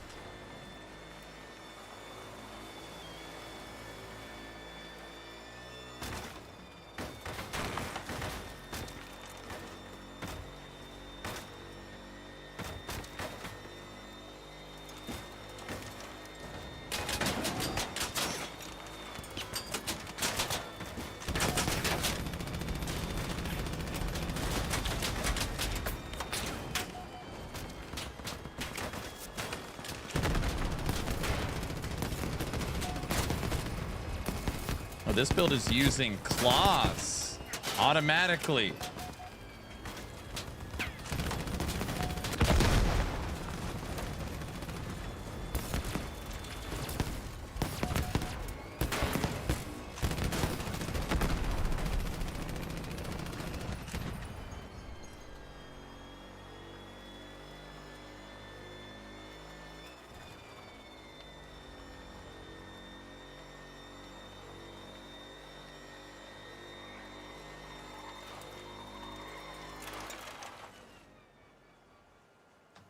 Claw wheels are doing jack.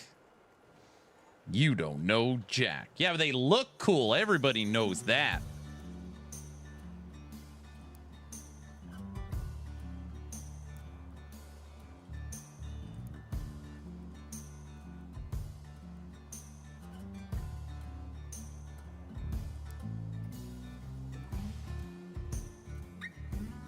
Energy.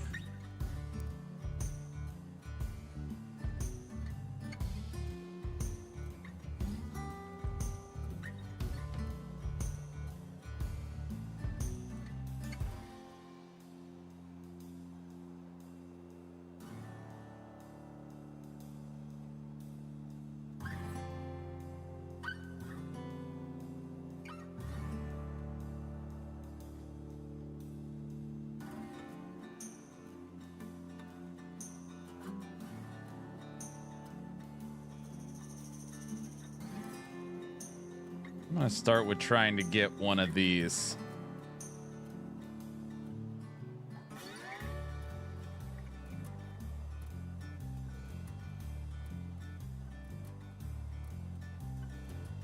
Check some Devo Master builds. Definitely better for weapons than Kronos. The thing with Kronos, well, the thing with Master is I don't have one. Where I'm about to get I can get a Kronos for free, you know. Kind of my thought.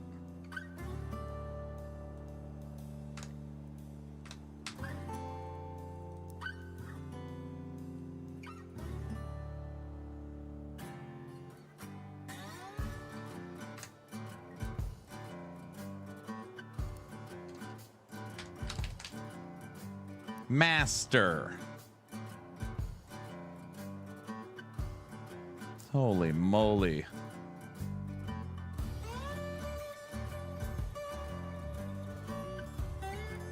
He was asking what to spend his bearings on. Correct. What about the choo-choo train?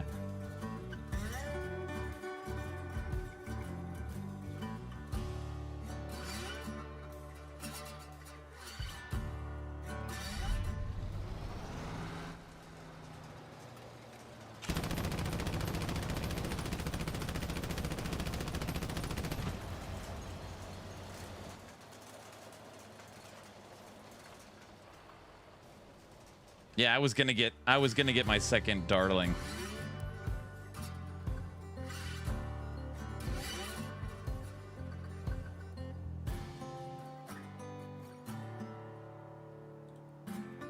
I don't even know what tire that is.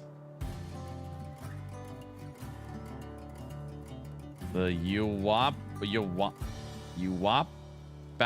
backy? What the hell is that?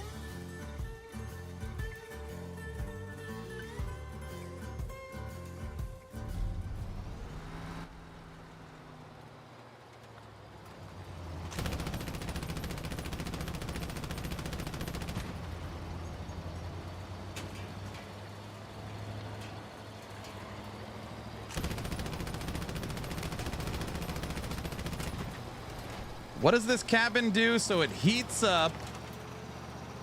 Wait, what the? It heats up.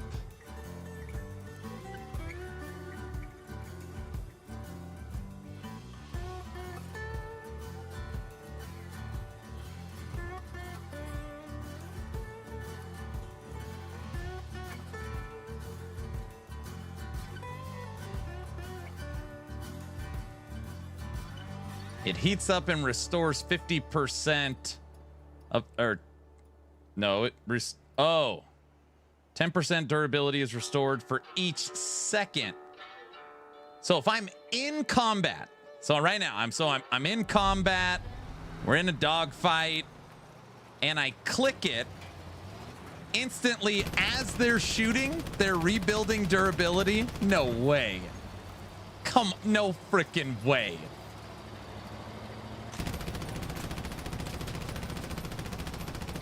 Not instantly. Okay, hold on. Let me rephrase. I am fighting. I'm in a fight, actively shooting. And let's say I'm losing.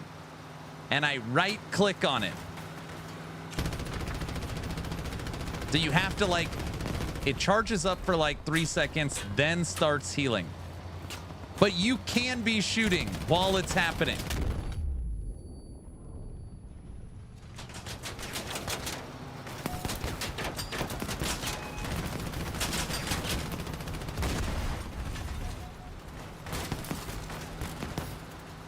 No, you can. Wait.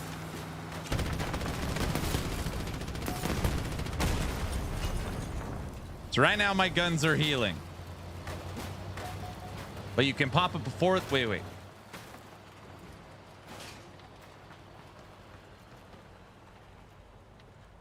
And unlike Kronos, you don't need a carcass to recharge it. Kaiser, how bad?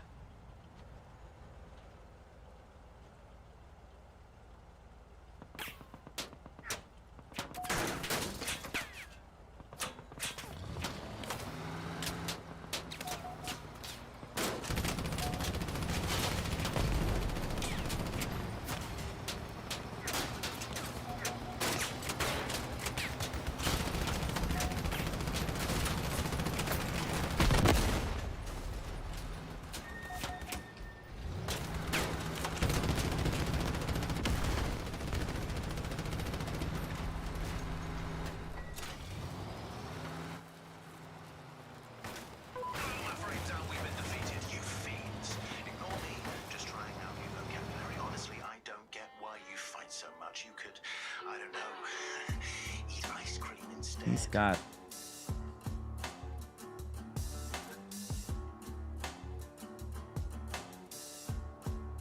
You guys, he's got the dual devourers set to the master and and an Amamora.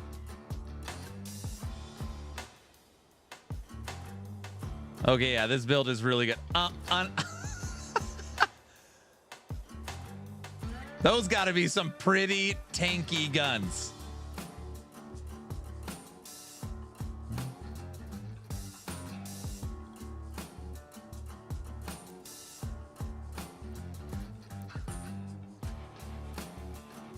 He's got 4 high aura bumpers on heal nodes. He did that because he's not using Fin Whale. Oh yeah, because he's using Pegasus.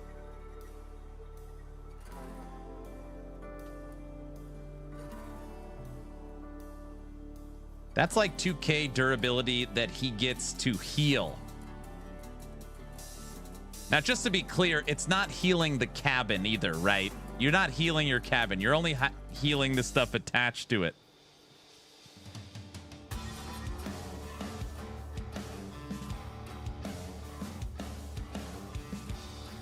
When people see the master cabin, they shoot your cabin.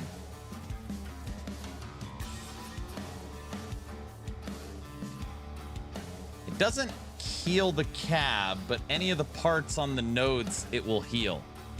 So then the Amamora is behind the cabin, which is helping protect the cabin and the weapons.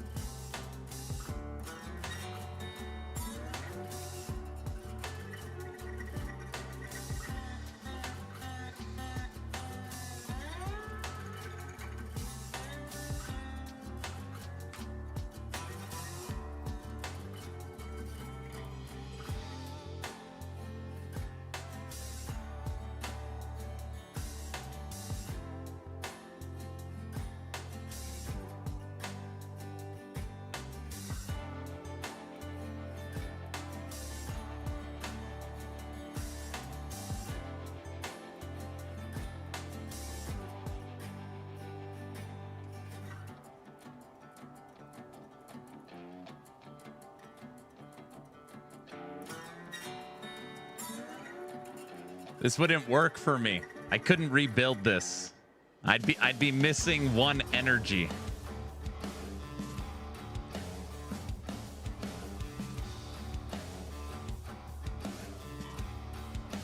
Okay. Is there any chance that the top of the Amamora is the same size as the oh, did I already buy it? Did it go through that quick?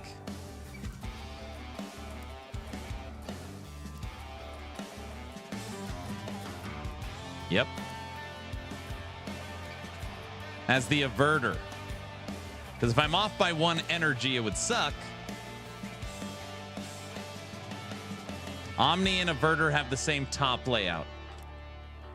They're both 2x4. Okay. So that would mean I would have to keep this piece of crap. So I'd have to retool all the armor because I would be way heavier. But ultimately, I could build that. I would have to get the master. His is fully upgraded. Mine wouldn't be upgraded. His mass limit and reduced mass on Pegasus. I mean, I could reduce some of the armor on here.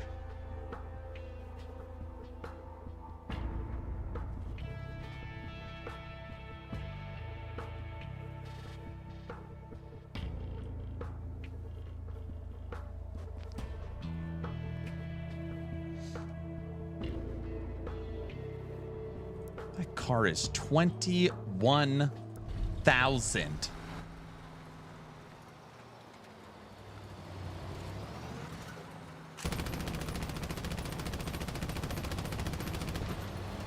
Mine right now is set up to Jackie.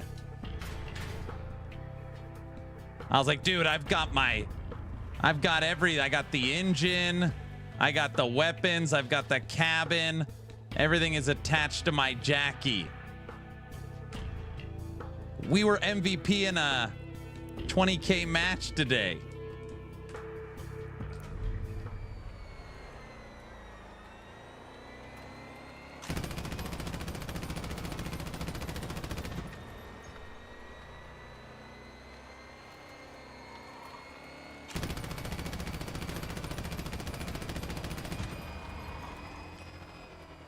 What's up, Tech?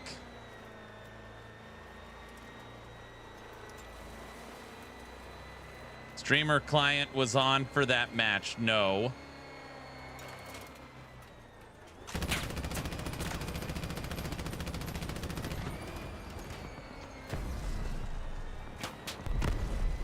Yeah, it's weapon upgrades now, Tech.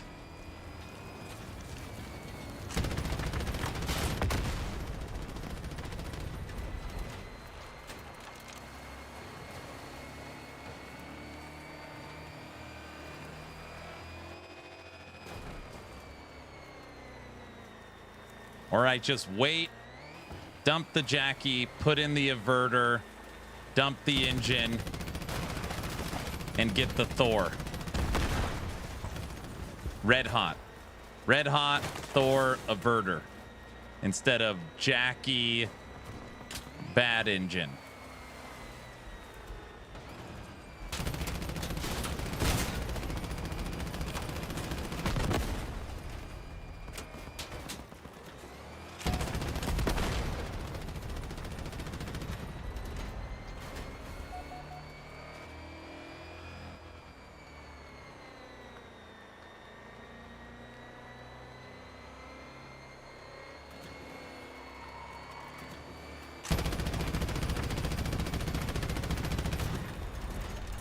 Here's a fun fact. When you get hit by a firebug flash builds, your reload speed is halved.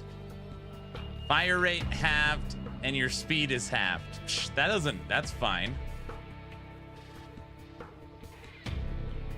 How are you gonna get an Odin? I just missed it. No, not an Odin, a Thor. A Thor.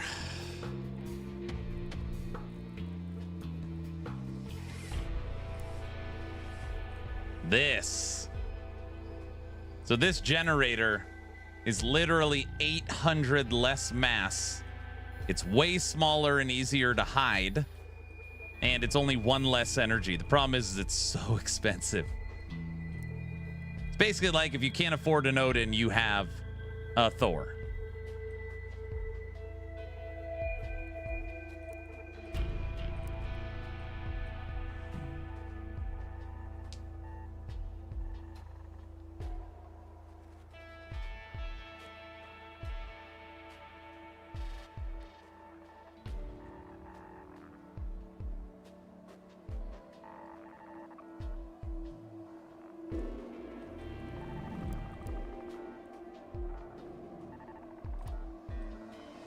Got 8,000 gold. So with that 8,000, I could get a Pegasus and a master cabin. If I had the Pegasus and the master cabin,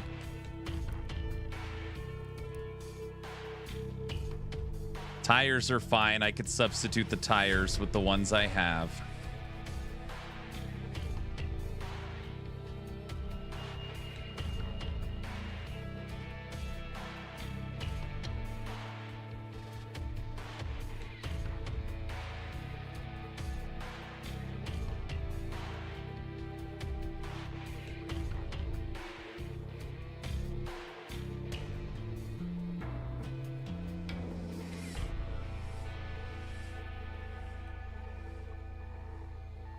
French fry, I could technically make this. Again, I'd have to dump probably about 500 durability to make it work. But I could technically do it.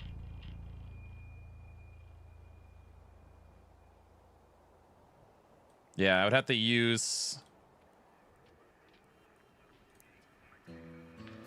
Oh yeah, I don't even have... No, I don't have enough badges. You were dumping about 500 durability. Yeah, it just makes sense. These big 2,000 or 21,000 builds, it's just not possible without a Odin. It's not possible.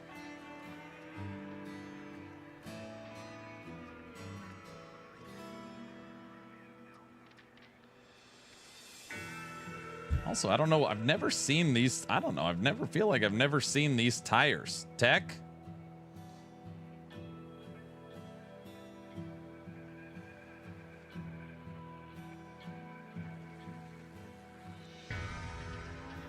Odin is the life and soul of top power score.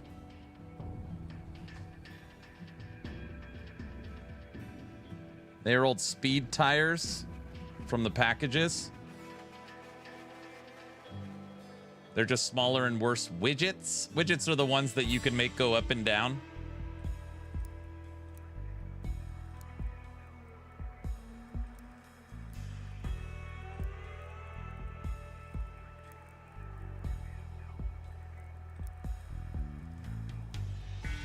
The widget. Tech, we could make these.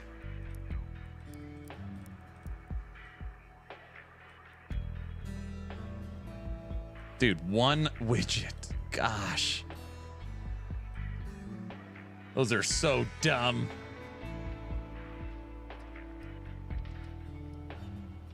They just lift your car up. I know. That's cheating. I keep telling them. That's cheating. You need a lot of widgets.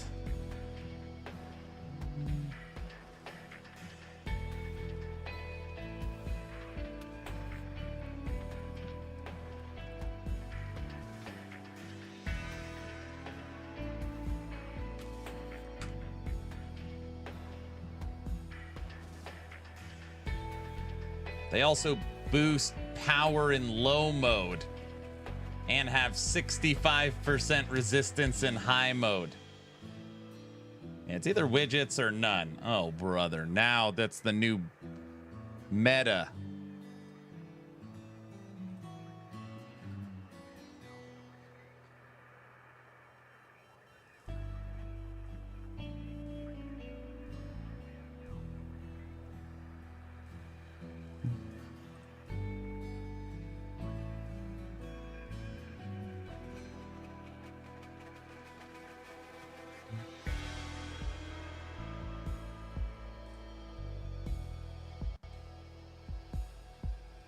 All right.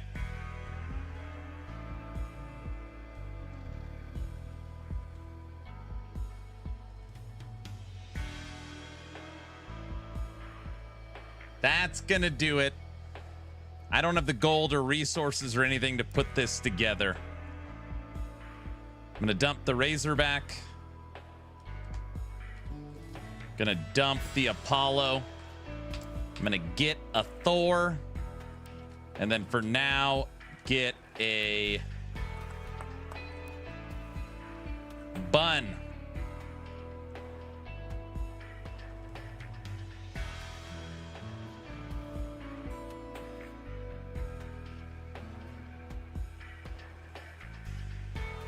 And dump the Jackie and put on the Averter. I need to make 20,000. That is all. I know, that's it. That's what I'm gonna do.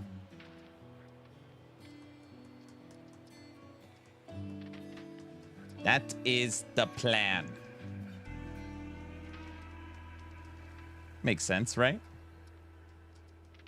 It'll be perfect on energy. Have a good night and enjoy your day off. Thanks, guys. I am done. We put in 7 hours and 40 minutes. We played some Last Epoch Squirrels. We watched the Last Epoch dev stream. We got to play some Crossout and talk with some vets on the game. And now we're gonna call it a night. And I'm gonna take tomorrow off. And when I say I'm taking tomorrow off, I'm still making Dev Chat 191. But I won't be streaming tomorrow. We get tomorrow off. Nice. You're not off tomorrow. Only I'm off. Everybody knows that. Thank you all for hanging out. Thanks for the tips. Every time I play, I learn a lot. And I hope you all have a fantastic night. See you on Sunday. Bye. Where is it? Bye.